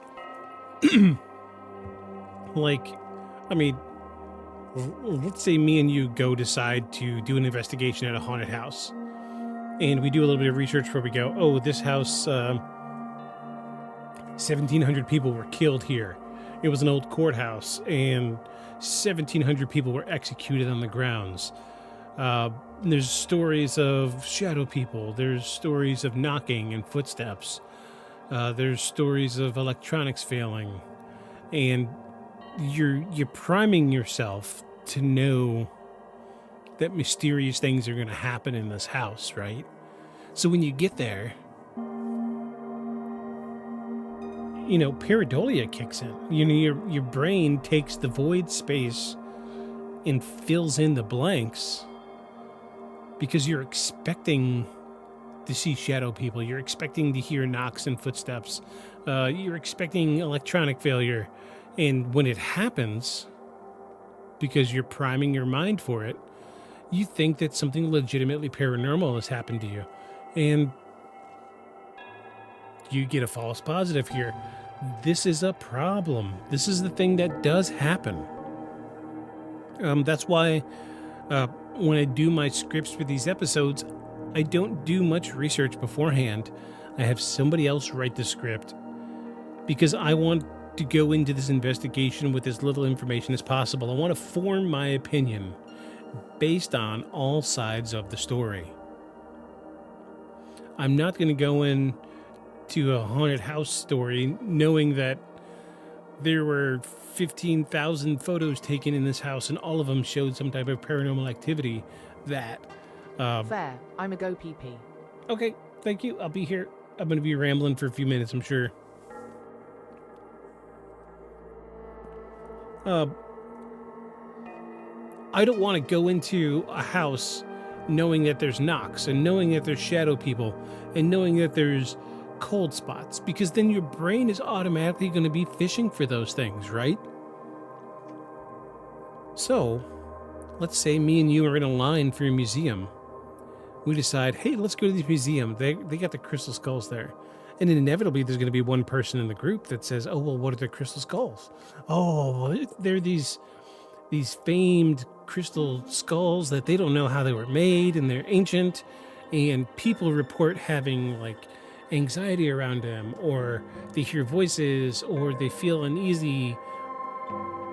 And you get to the museum and there's a long line. So you hop in line, and the whole time you're in line to see these crystal skulls, you're still talking about it. You're listening to the people in front of you, the people behind you talking about the crystal skulls.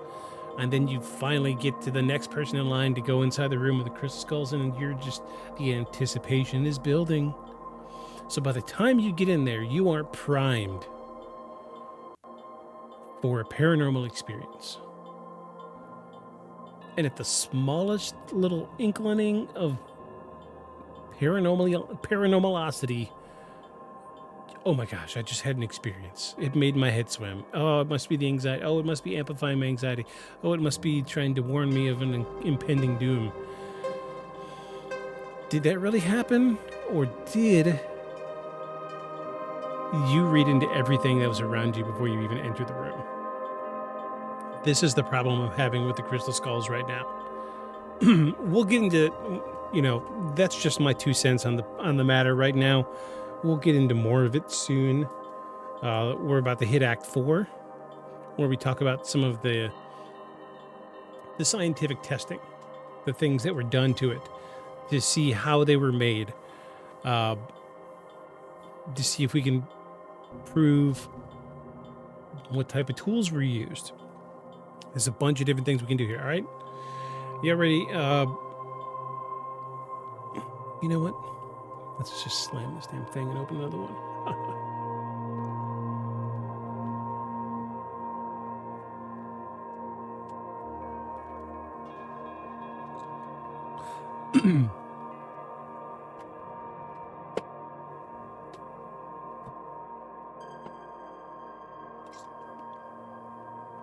Yep. Let's do that. So anybody in chat, you're welcome to tell me what you guys think about the crystal skulls so far. We've got 2 more acts to go. We've got the Act 4. We're going to talk about the science behind it, how they were built, how we think they were built.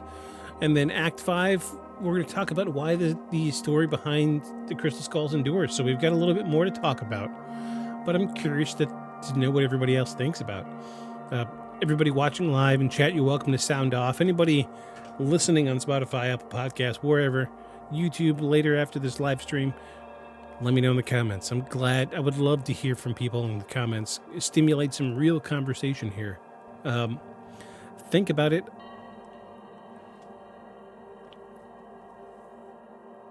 But no pressure. If you don't want to comment, you don't have to. So we're going to dip off into Act 4. Act 4 is the scientific testing, forensic archaeology, and the evidence of modern carving. I think the skulls point out how mystery captures people. I agree, and I think it's where I'm leaning. I think we're, I'm not going to say it yet. Let me, I'm just curious where everybody else is standing. But we're on the same page. We really are. We really are. It's a good story so far. But I'm having some wrinkles in this story that I'm not super cool about. I'm not loving it.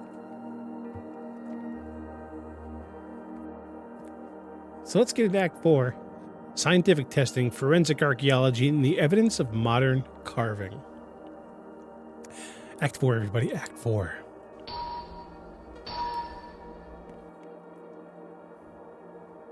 So for decades, the crystal skulls lived in a space science couldn't quite reach. They were privately owned, loosely documented, and often shielded by claims of sacredness or danger. But eventually, curiosity overpowered caution. Museums needed answers, scholars needed clarity, and belief alone was no longer enough to keep the questions at bay. When scientific analysis finally began, it didn't start with grand declarations, it started with microscopes. Quartz crystal has a structure. It grows in predictable ways, fractures in recognizable patterns, and reacts to tools according to known physical laws. There are kernels of truth in this made-up story. That things like this may exist, but that these in particular do not exist as legend has it. I concur. I really do. I'm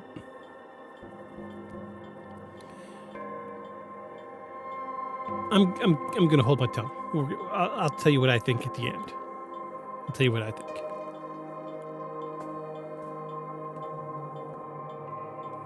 When ancient cultures worked stone, they left signatures behind.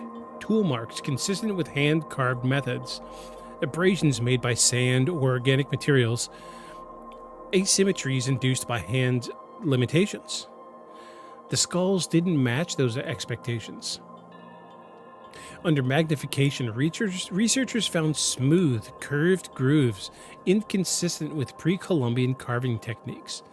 These grooves suggested the use of rotary tools, precisely the kind used in 19th century European workshops. Even more telling, the polish on many skulls was too uniform, too perfect, and ancient stoneworking technically leaves micro irregularities. The skulls showed the opposite. One of the most damning findings involved abrasives. Tiny traces of modern polishing compounds were detected on several skulls. These substances were not available to ancient Mesoamerican cultures. They were, however, standard in industrial carvings by the mid-1800s. The presence of these compounds didn't suggest ancient advanced lost technology. It suggested a timeline that lined up comfortably well with the European artifact trade. And symmetry was another red flag. Human skulls are asymmetrical. Even the most skilled artisan working by hand would struggle to produce a perfect bilateral balance without modern measuring tools. Yet, several crystal skulls exhibited near-perfect symmetry. Their teeth were evenly spaced. The eye sockets matched with mechanical precision. Their contours follow idealized anatomical models rather than natural variation. This wasn't artistry. It was replication. In some cases, the skulls were compared directly to medical anatomy text used in Europe in the 19th century. The similarities were hard to ignore. Details aligned not with Mesoamerican stylization, but with Western scientific understanding of the human form. Perhaps the most revealing analysis came from institutions with nothing to gain by debunking their own collections. The British Museum suggested its crystal skull to extensive testing. Their conclusion was blunt. The skull showed evidence of modern tooling and couldn't have been created using ancient techniques. The Smithsonian reached similar conclusions about the skulls in its possession. Independent laboratories confirmed their findings using scanning electron microscopes and other advanced imaging methods. The results were consistent that the skulls were almost certainly modern creations. This should have ended the debate. However, it didn't.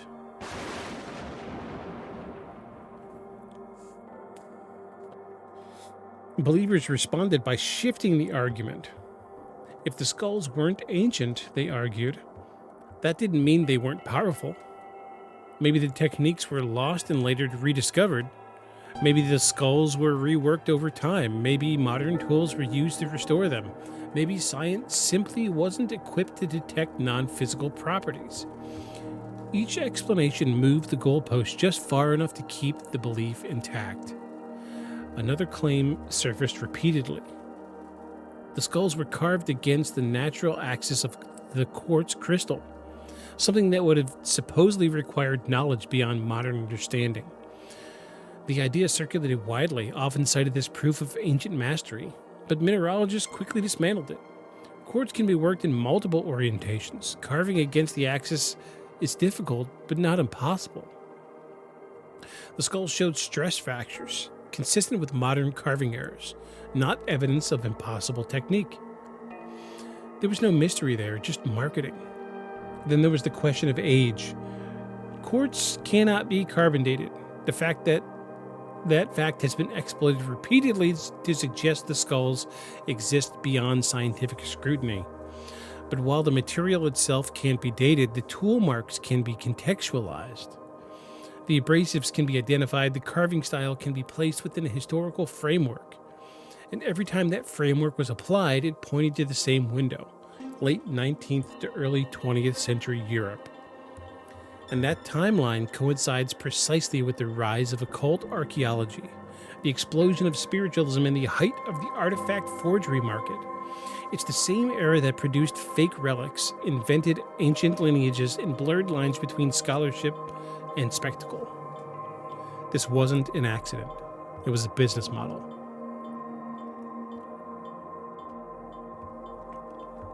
Artifacts like the crystal skulls were valuable because they couldn't be easily disproven at the time. Scientific methods were limited. Provenance standards were lax. and the public was hungry for mystery. Selling an object with a story was easier than selling an object with evidence. But perhaps the most revealing evidence wasn't physical. It was bureaucratic. When researchers traced the paper trails associated with several skulls, they found gaps where documentation should have existed. Ownership histories that began suddenly, descriptions that changed depending on audience, dealers who vanished, records that contradicted one another. Legitimate artifacts don't behave like that. Forgeries do. And by the early 2000s, the academic consensus was clear. The crystal skulls were not ancient Mesoamerican relics. They were modern creations likely carved in Europe and sold into a market eager to believe. I think the original story was to help raise funds to look for El Dorado. Yeah, that sounds about right. You know, that's probably the most common sense idea we've heard so far tonight. Hey, look, we found this crystal skull here. This is obviously a sign that there is an advanced culture here. We need to keep going, but we need money to do it, and here is proof. I send you this skull. And, you know, the great thing about a story you can't disprove is that it immediately becomes believed, right?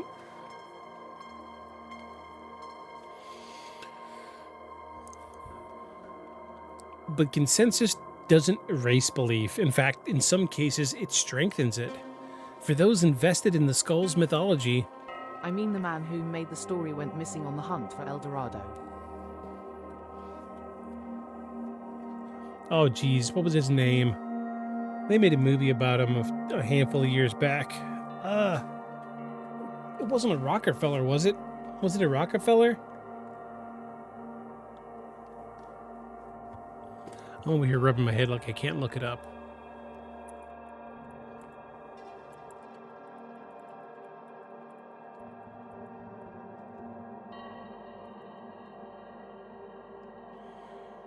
Percy Fawcett, that's it.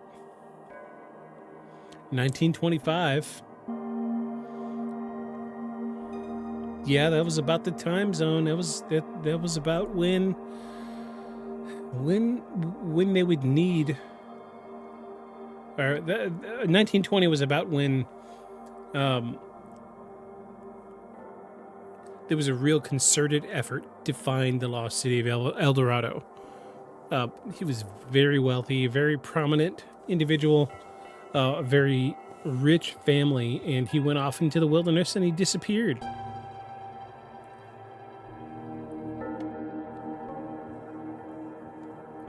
We really ought to cover like El Dorado or Atlantis or something. That would be a good one.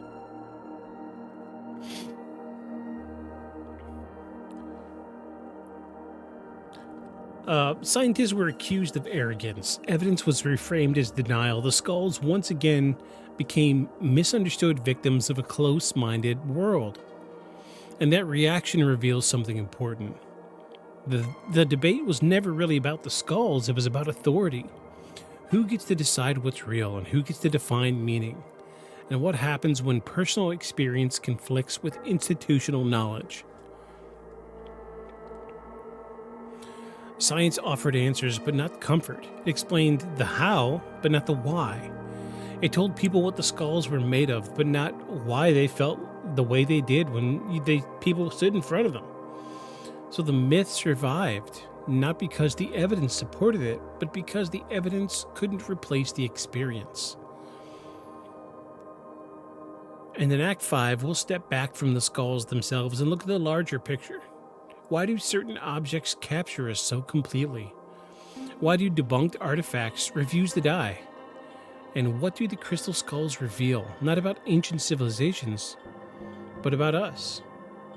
Because even stripped of their ancient origins, the skulls remain powerful. And that power didn't come from courts. It came from belief.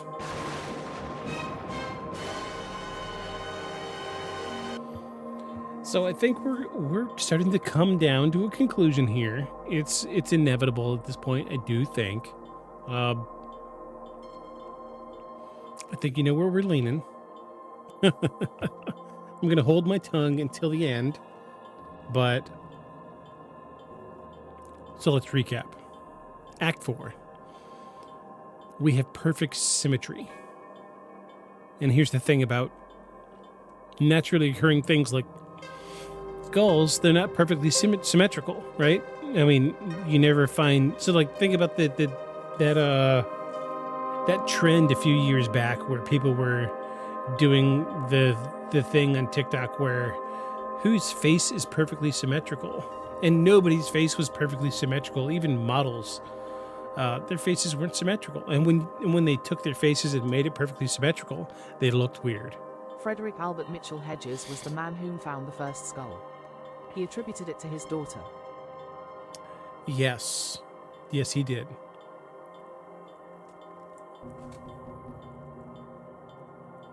Yeah, we looked at that one.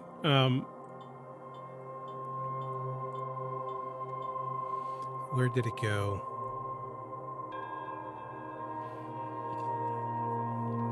I missed it. Let me pull it up. So this is a weird one. And here's what's weird about this one is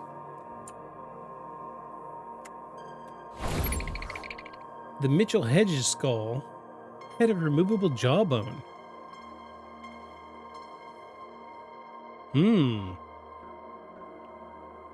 If that doesn't scream modern craftsmanship, I don't know what. So we did look at a couple others. I think it was the...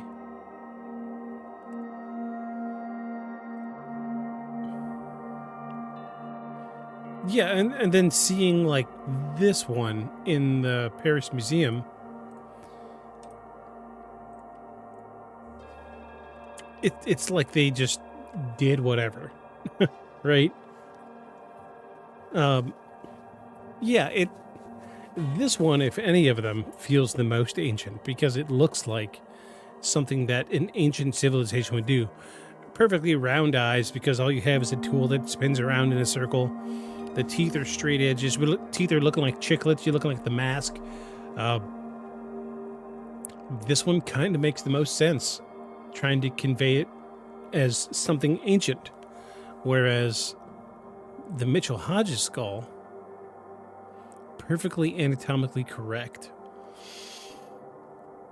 with a removable jaw. I couldn't even fathom what it would take to make something like this out of quartz. I think that like quartz is difficult to carve, but I don't know.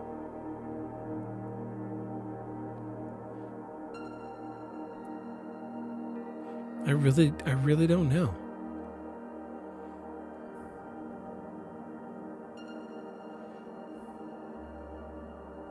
Ooh, is that all 13?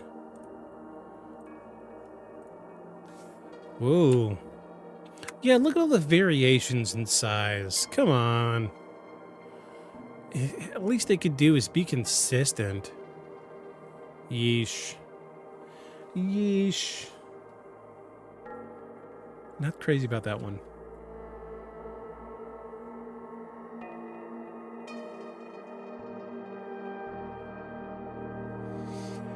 All right, folks. Well, I'm going to go use the bathroom right quick. And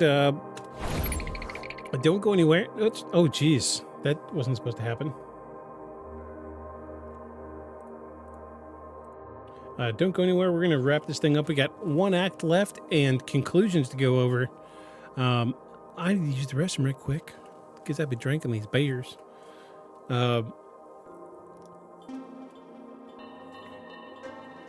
Stay with us, folks. I'll be right back. Hold, please. Your call is important to us.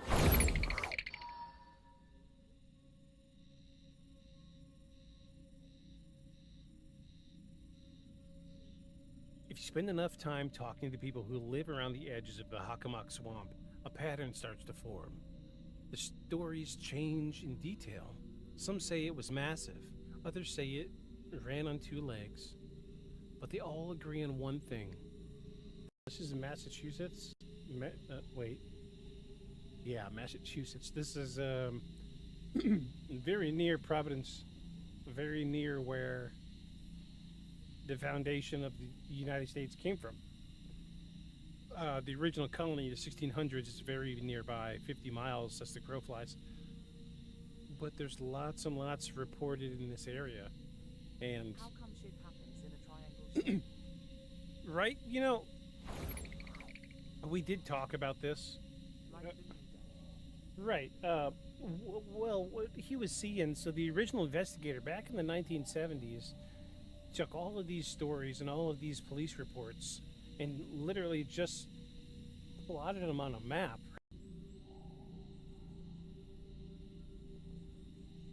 I love this camera so much. Orgy. Yeah, I've in another life I was I do. in another life I was a photographer, and I have a massive, massive collection of cameras. The last count was like 230 cameras. The oldest one is from 1918, and the newest one is from 2026. Very old cameras, very new cameras. I love cameras. I collect them, all ages, all sizes, all styles. When it comes to cameras, it's like booty. I don't discriminate. They're all great.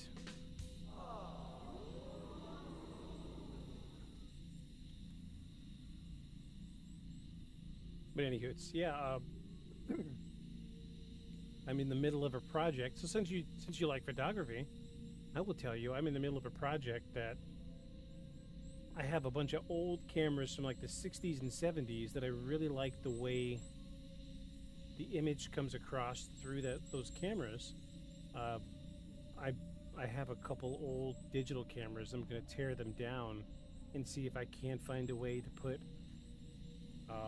like a digitizer from a digital camera in one of my older cameras, so I can use them like a digital camera, but it's through the old camera. You see what I'm saying?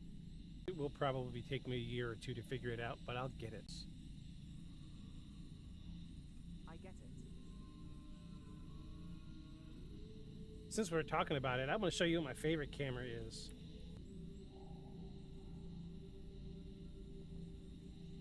I love this camera so much. So this is the Argus Super 75. I love this camera. This camera was issued to standard infantry during World War II, and when I found my Super 75, it was rusted shut, and when I finally got it open, it had an original roll of film in it from the 1940s. So I sealed it, sent it off to a company, and they developed the images, and they said, well, there was only 2 or 3 on there, but they were from World War II. It was from somebody that was active military, and they took some battlefield shots. They just sent me the email. I looked at them. I was like, hey, that's really cool. And that was about it. They sent me a free roll of film for it. But no, it's a really great camera. When I use the bathroom, I'll grab it. I would love to show it off. I love showing off this camera. It is one of my favorites. It is my favorite. But I'm glad somebody around here appreciates photography like I do. There's something in these woods that shouldn't be there. The earliest modern reports of a large hairy creature in the swamp date back to the early 1970s, around the same time that Bigfoot... Oh my gosh. Oh yeah, I'm just tangled all over the place. Oof. Oh, hello friends, I've returned. I come from the north. I bring gifts of frankincense and myrrh. So we've come down to the end, folks. Act 5. Act 5. We're still going to go over this, but I think we know where we're leaning. Not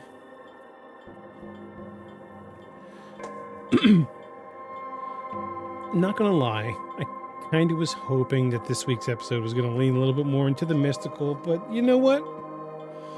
You can't win them all. Hold on. I get a notification. I got to read.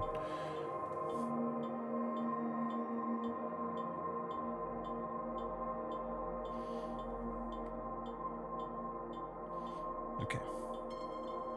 You can't win them all. So we're going to go through, we're going to knock this thing out, and we're going to talk a little bit about it. And then we're going to figure out what we're going to talk about next week. That being said, before we get into Act 5,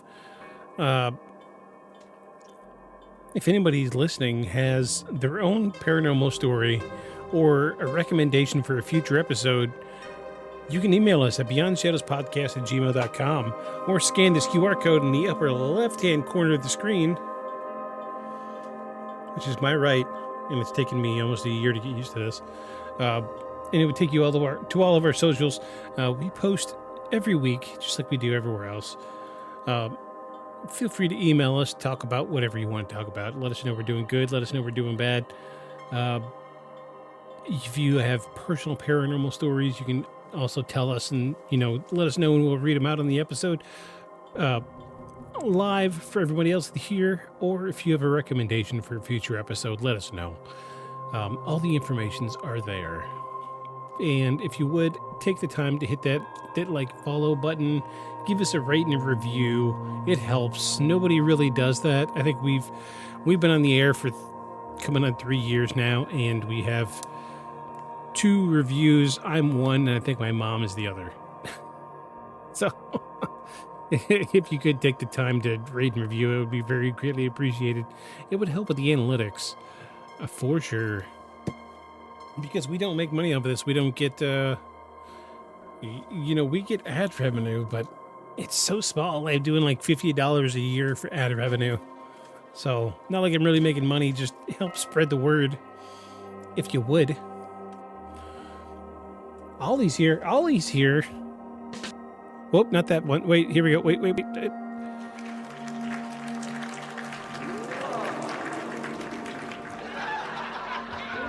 calling a cootie queen, you lint liquor? Welcome, Ollie. Glad you're here. You've come right at the end, friend. You've come right at the end. We've got one act left to talk about. And this Act 5 is labeled Why the Myth Survives, Belief versus Truth, and Why the Crystal Skulls, or What the Crystal Skulls Reveal About Us. A very big, heady subject here. I hope this brings us all full circle. And then we can complain about this episode, how bad it was. We'll get to that. All right, everybody. Yo, Ollie. Ollie. Act 5, Why the Myth Survives, Belief versus Truth, and What the Crystal Skulls Reveal About Us. Act 5, everybody, Act 5.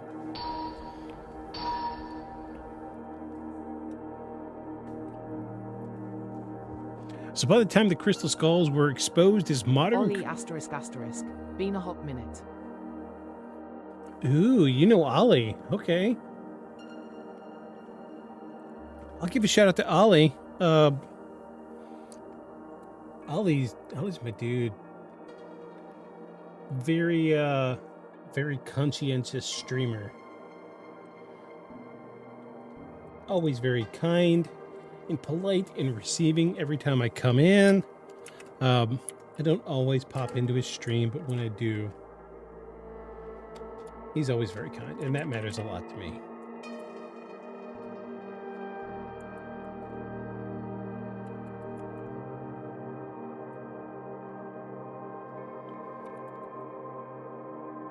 I hope I spelled this right.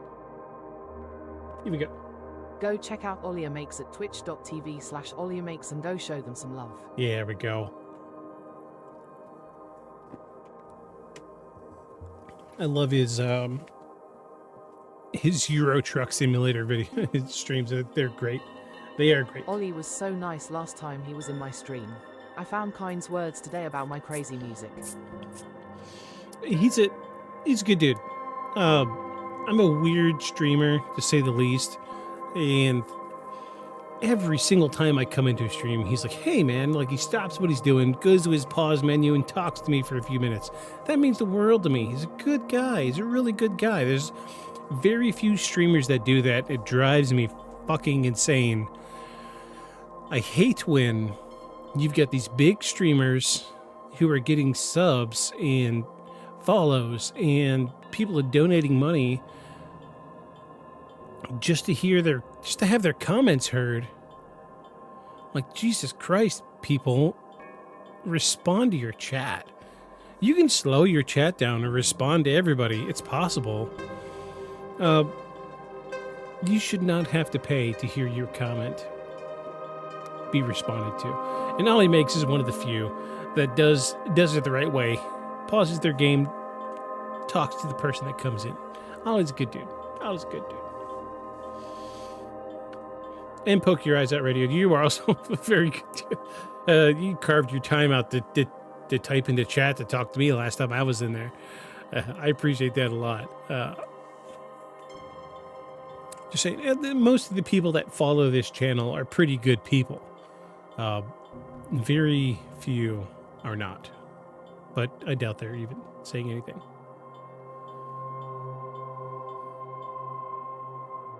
Oh, okay. That was weird. It showed Twitch was offline for a second there. Weird. Weird. Don't have any frames dropped. It just said Twitch was offline. Anyway, let's get into Act 5. Act 5, everybody, why the myth survives, belief versus truth, and what the crystal skulls reveal about us. Act 5. Oh, wait, I've already done that. Yeah. So because the truth is, the crystal skulls did not lose their power when they lost their ancient origins. If anything, they gained a different kind of relevance. The skulls occupy a strange position in modern mythology. They are objects we now understand intellectually, but still react to emotionally. We know where they likely came from, we understand the techniques used to create them, and we can point to the workshops, the tools, the market conditions that produce them.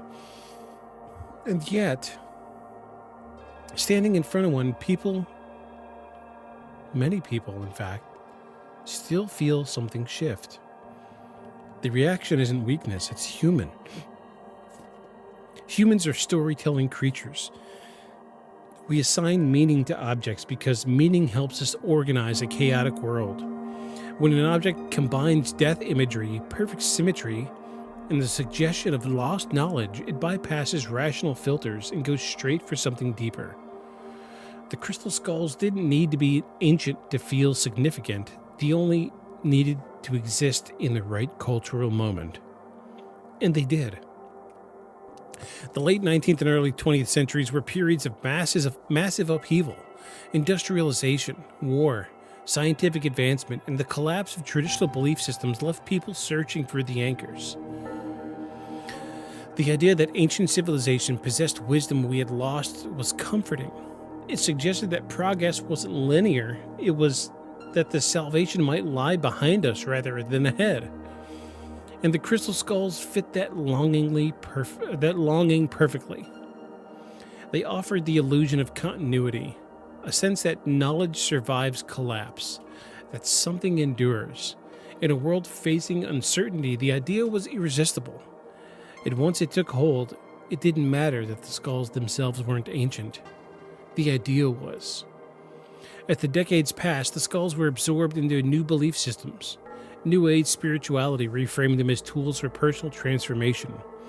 Conspiracy culture cast them as suppressed technology. Pop culture turned them into symbols of forbidden power. Each reinterpretation kept the core intact while updating the language. And this adaptability was why debunking failed. Facts are rigid. Myths evolve. When science said the skulls were modern, belief didn't collapse, it pivoted. The story shifted from ancient craftsmanship to ancient knowledge encoded in modern form. From lost civilizations to suppressed truths, from relics to conduits. And in that pivot, something revealing happened. Belief stopped depending on evidence at all.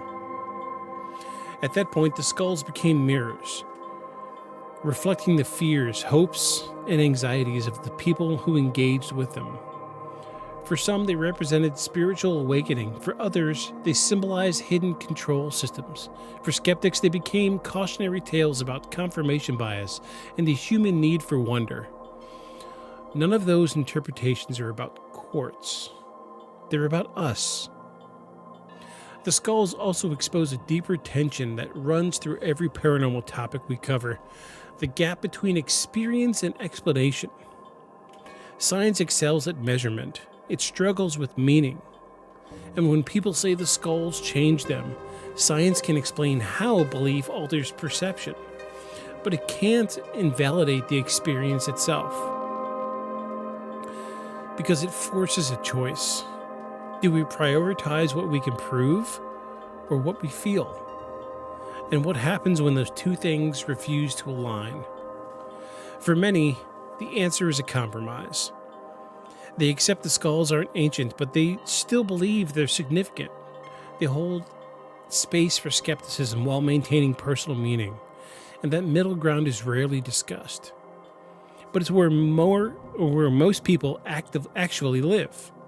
The danger comes when belief hardens, when objects become identities, and questioning feels like an attack, and when myth becomes untouchable. That's when curiosity turns into dogma, and the crystal skulls ironically become warnings rather than wonders. Not warnings about ancient curses or lost civilizations, but about how easily meaning can outrun truth. Yet it would be a mistake to dismiss the skulls entirely. They succeeded at something few artifacts ever do. They forced people to confront the limits of certainty. They exposed the way authority, experience, commerce, and belief intertwine. They showed how stories can give objects power long after their origins are forgotten. And perhaps that's their real legacy. Not as relics of a lost world, but as artifacts of a modern one. They remind us that mystery doesn't always come from the past. Sometimes it's something we manufacture ourselves, carefully, convincingly, and with just enough truth to keep it alive. So the question isn't whether the crystal skulls are ancient or modern. That's been answered.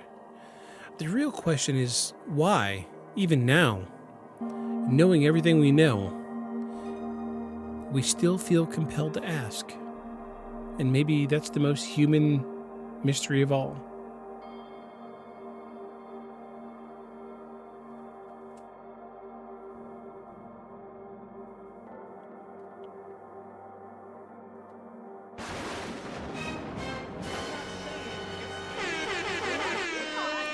Queen, you lit Aliens. Yeah, aliens. This is it was aliens, everybody. All right, so I think we've come to a conclusion. I think that we can unequivocally say that the crystal skulls are not paranormal. Let me see if I can time this just right. Ready? 1, 2, 3, go. Not paranormal.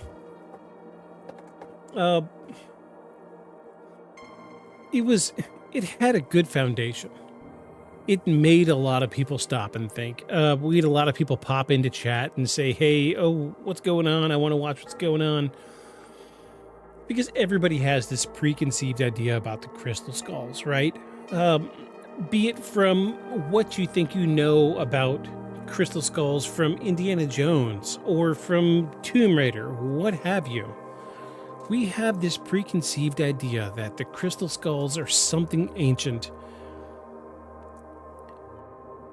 and they're something powerful, that they hold something over the human psyche. And I think that's why the story of the crystal skulls is so alluring, because like that person standing in line at the museum to see the crystal skulls, we're hearing the person in front of us and behind us talk about it in reverence. And we are preconditioning ourselves to be amazed by something. So at the end of the day, don't write off the crystal skulls because they're modern manufacturing. Marvel at the wonder of the longevity, the skill it took to make generations upon generations of people believe that the crystal skulls had a power, that they were believed to be ancient, that they were found. Because life isn't about living in the shadow of being debunked. It's about living to find the mystery, to hunt it down, track it down. And that's what we did here tonight. We took all of those bits of evidence and we took it into consideration. And I think at this point we can say that the crystal skulls are really not real, not really paranormal. Okay. However, it got you listening, right? So there's something to be said about the power that they hold. And I would love to be in a room with one of them. I would love it. Realistically, I'll probably never see one with my own eyes. And that's okay. But if I do, you better believe I'm going to record it. Just saying that. I think, yeah, we're dealing with something I like to call the Ripley's Believe It or Not effect. That you've read the book, the Ripley's Believe It or Not book, and you've had this idea that something amazing is going to be there. And that by the time you get to see it in person, you have these blinders on. And you think, oh, this is going to be an incredible experience. And these skulls, just seeing them is going to change me to the core. I don't think that's the case, because we've all been to some Ripley's Believe It or Not museum at one point in time or another, right? And, you know, we've all heard the stories of the mermaid, and when you see the skeleton that's obviously at the top half of a monkey shoved into the bottom half of a fish, you immediately see through the farce. But let's not ignore the incredible craftsmanship. My dog is in Ripley's. Oh, yeah. While you're talking about it, let's. What's your dog's name? I'll pull it up. I'll show everybody right now.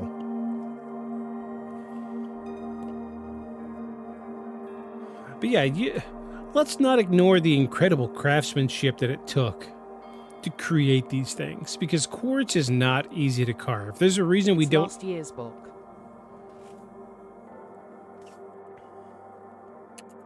Book asterisk asterisk. I gotcha.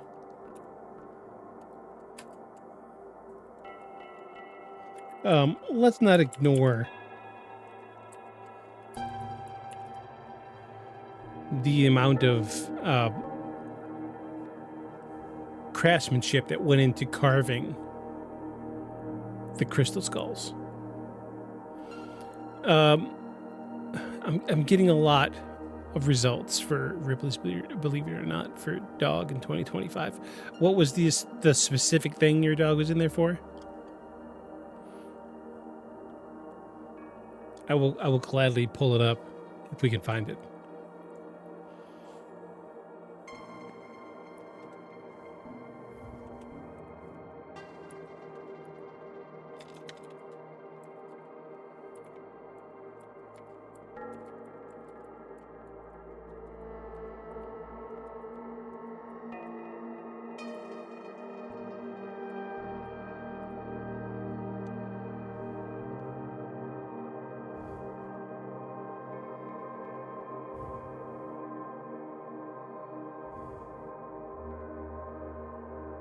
So apparently quartz carving is very difficult due to its high hardness, 7 on the Mohs scale, making it resistant to scratching and abrasion.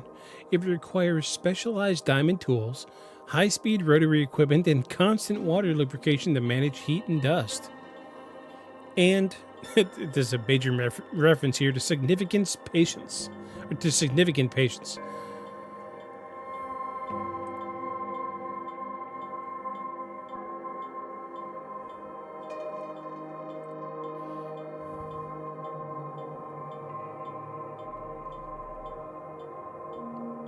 Indiana Bones was the title. Oh, that's it.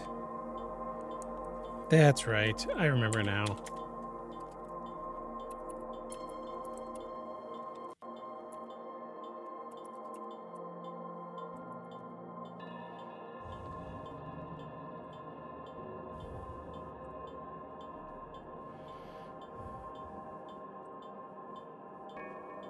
I could pull out the book and find the page number if you want. Oh, no, it's good. I got it. I got it. Yeah, it's not a good picture. Hold on.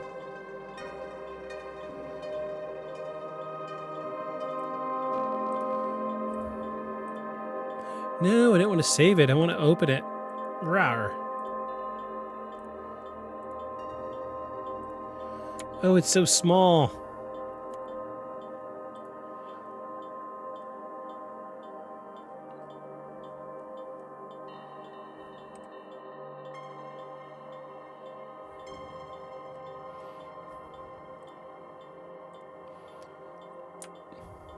All right, well. Oh, come on.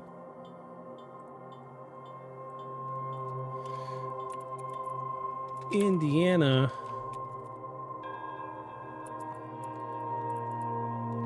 Bones.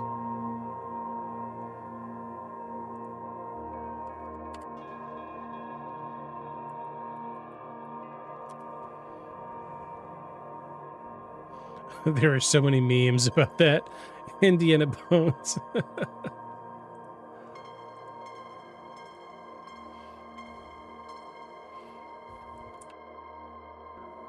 All right, here we go. Indiana Bones. Oh, but that's cool. Look at the freaking... Oh, yeah, that's awesome. That's the wife. Really? Awesome. That's cool.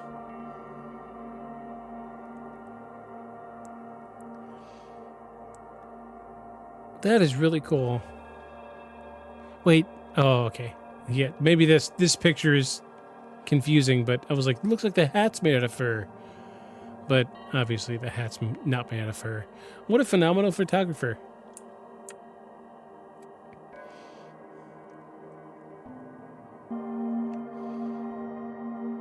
That's kind of great.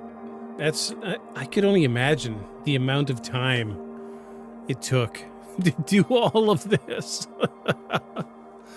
No, that's awesome. That's really awesome. That picture with the butt was taken on the release of the lastest indie film. Really?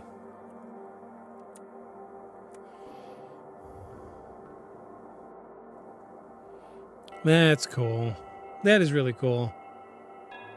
Actually, the hat there is made of fur. Oh, okay. Yeah, that's what I was saying. It looked like the hat was made of fur. Beyond the Shadows podcast viewers smmtop60.ru. Oh my gosh. A fucking bot. It's always a bot. Every stream. Who are you, stranger?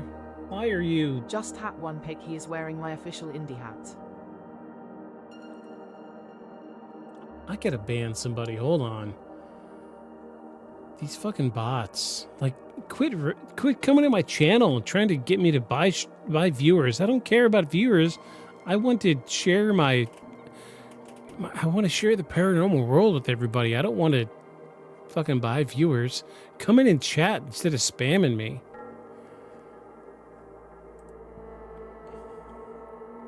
Stupid bots.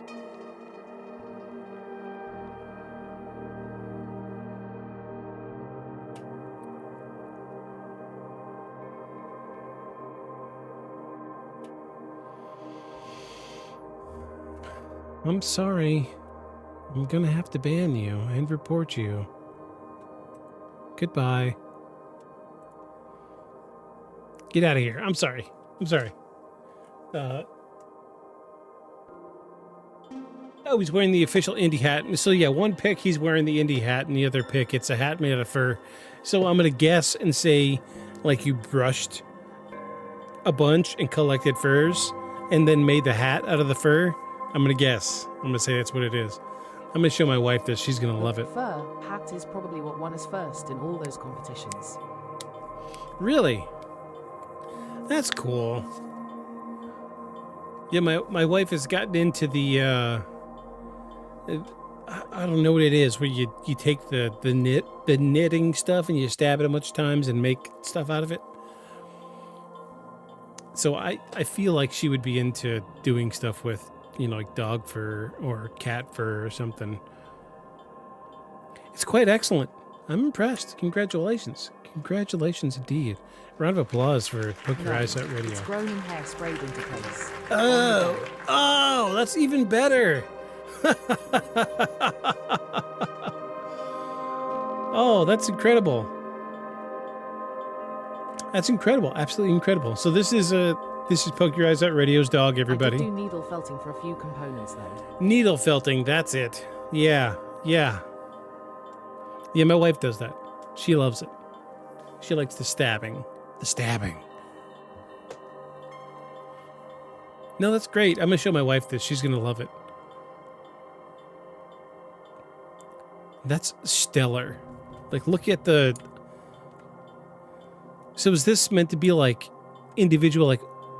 It's like I see the skull and some individual bones. Like, are these like the organs? Like I see... Like a satchel. Yeah, here's the satchel. Oh, it's done so well.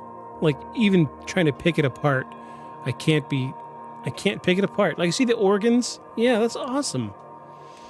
That's awesome. Yeah. Something to be proud of. Kudos. Kudos to you. Kudos to you indeed. This is done very well. Kudos to you. The whip is needle felted in some small bag and whips, which you can see well. Yeah, I saw the whip. That's cool. That's really cool. Yeah, let me show my wife. She's gonna love this. You're a celebrity. Congratulations. You've been in a book. You're if you ask me, a pretty successful DJ. I mean, obviously. You're incredibly talented. You've got incredible dog, and your wife is doing some amazing things with the dog. Kudos to you. You've made it. You've made it in life. Congratulations. You're doing it. You're doing it. You're winning it. You're winning it life. Congratulations. I'm gonna show this to my wife. I'll let you know next week what she says about it. I'll let you know. She loves some puppies. She loves them pups. Well, all right, jerks, let's wrap this thing up. We got a little closing monologue, but before we go, thank you everybody for being here tonight. It was a weird episode. We kind of had to figure, we figured out pretty early on what we were gonna say about the crystal skulls, but that's okay. They're not all winners. This one's obviously not paranormal, but that's what it is. Special shout out to Poke Your Eyes Out Radio for this incredible background sounds that you hear here. I helped. My design choices can be seen through the piece, and at least this dog has a crystal skull on it. Yes, it does. So it ties right in. Shout out to Poke Your Eyes Out Radio, everybody. If you haven't gone and followed them, please do. I'm gonna try to do this again. Here we go. Go check out Poke Your Eyes Out Radio at twitch.tv/Poke Your Eyes Out Radio and go show them some love. Thank you again, Poke Your Eyes Out, for this Thanks for the shout. incredible backing track that you've heard this entire episode. We'll try to rotate some things around, keep everything sounding fresh, but thank you. You did an incredible job. I noticed it. Great job looping, by the way. Awesome. This is right on cue with what we need. This is great. Thank you so much for the help. You're incredible. Thank you so much. And if anybody's got a personal paranormal story that they want to tell, feel free to email us, or if you've got a question, comment, an idea for a future episode, feel free to email us at beyondshadowspodcast@gmail.com, or check this out up here at the upper right-hand corner. Scan this QR code and it'll give you to all our socials. We post weekly. Don't be scared to reach out. Thanks, everybody, for being here. Let's read this closing monologue. We're going to get the hell out of here. I've got some chips and cheese calling my name and some bed. All right, folks. Let's get into it.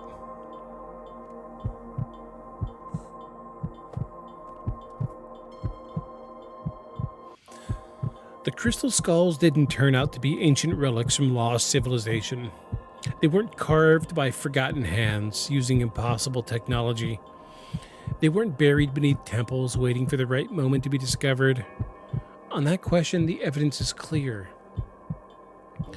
But the clarity doesn't always bring closure. Because even when the facts are laid out, even when the mythology collapses under scrutiny, the reaction people have to these objects doesn't simply disappear. The unease remains. The fascination remains. The feeling that something about them matters. And that tells us something important. The crystal skulls didn't fool the world because people were stupid or gullible. They endured because they tapped into something very real. Our discomfort with uncertainty, our fear of collapse, and our hope that knowledge can survive disaster. They offered continuity in a world that often feels fragile, meaning in a time that feels increasingly hollow. Science answered the question of what the skulls are. It didn't answer why we wanted them to be more. The crystal skulls sit right in the middle of that tension. They remind us that objects don't need to be ancient to feel powerful. Stories don't need to be true to be influential, and belief doesn't need evidence to survive. Only repetition, emotion, and the right moment in history. So, if you find yourself in a museum, finding something that looks lost from a civilization long forgotten, don't jump to conclusions and think that you found something legitimate. Look beyond that. Look into yourself. Make up your own decision. Make up your own mind about it. But whatever you do, make sure you follow us beyond the shadows. Good night, everybody. Have a good one. See you next week.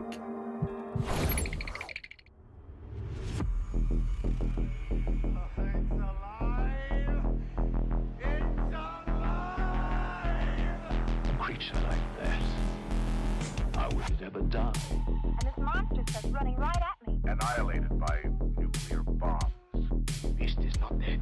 I put 4 bullets into him. Oh, you're crazy. But I saw that monster too. All I want is for someone to believe me. Contaminated. Face.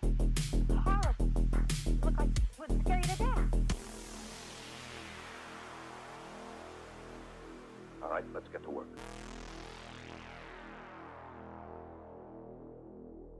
Beyond the shadows.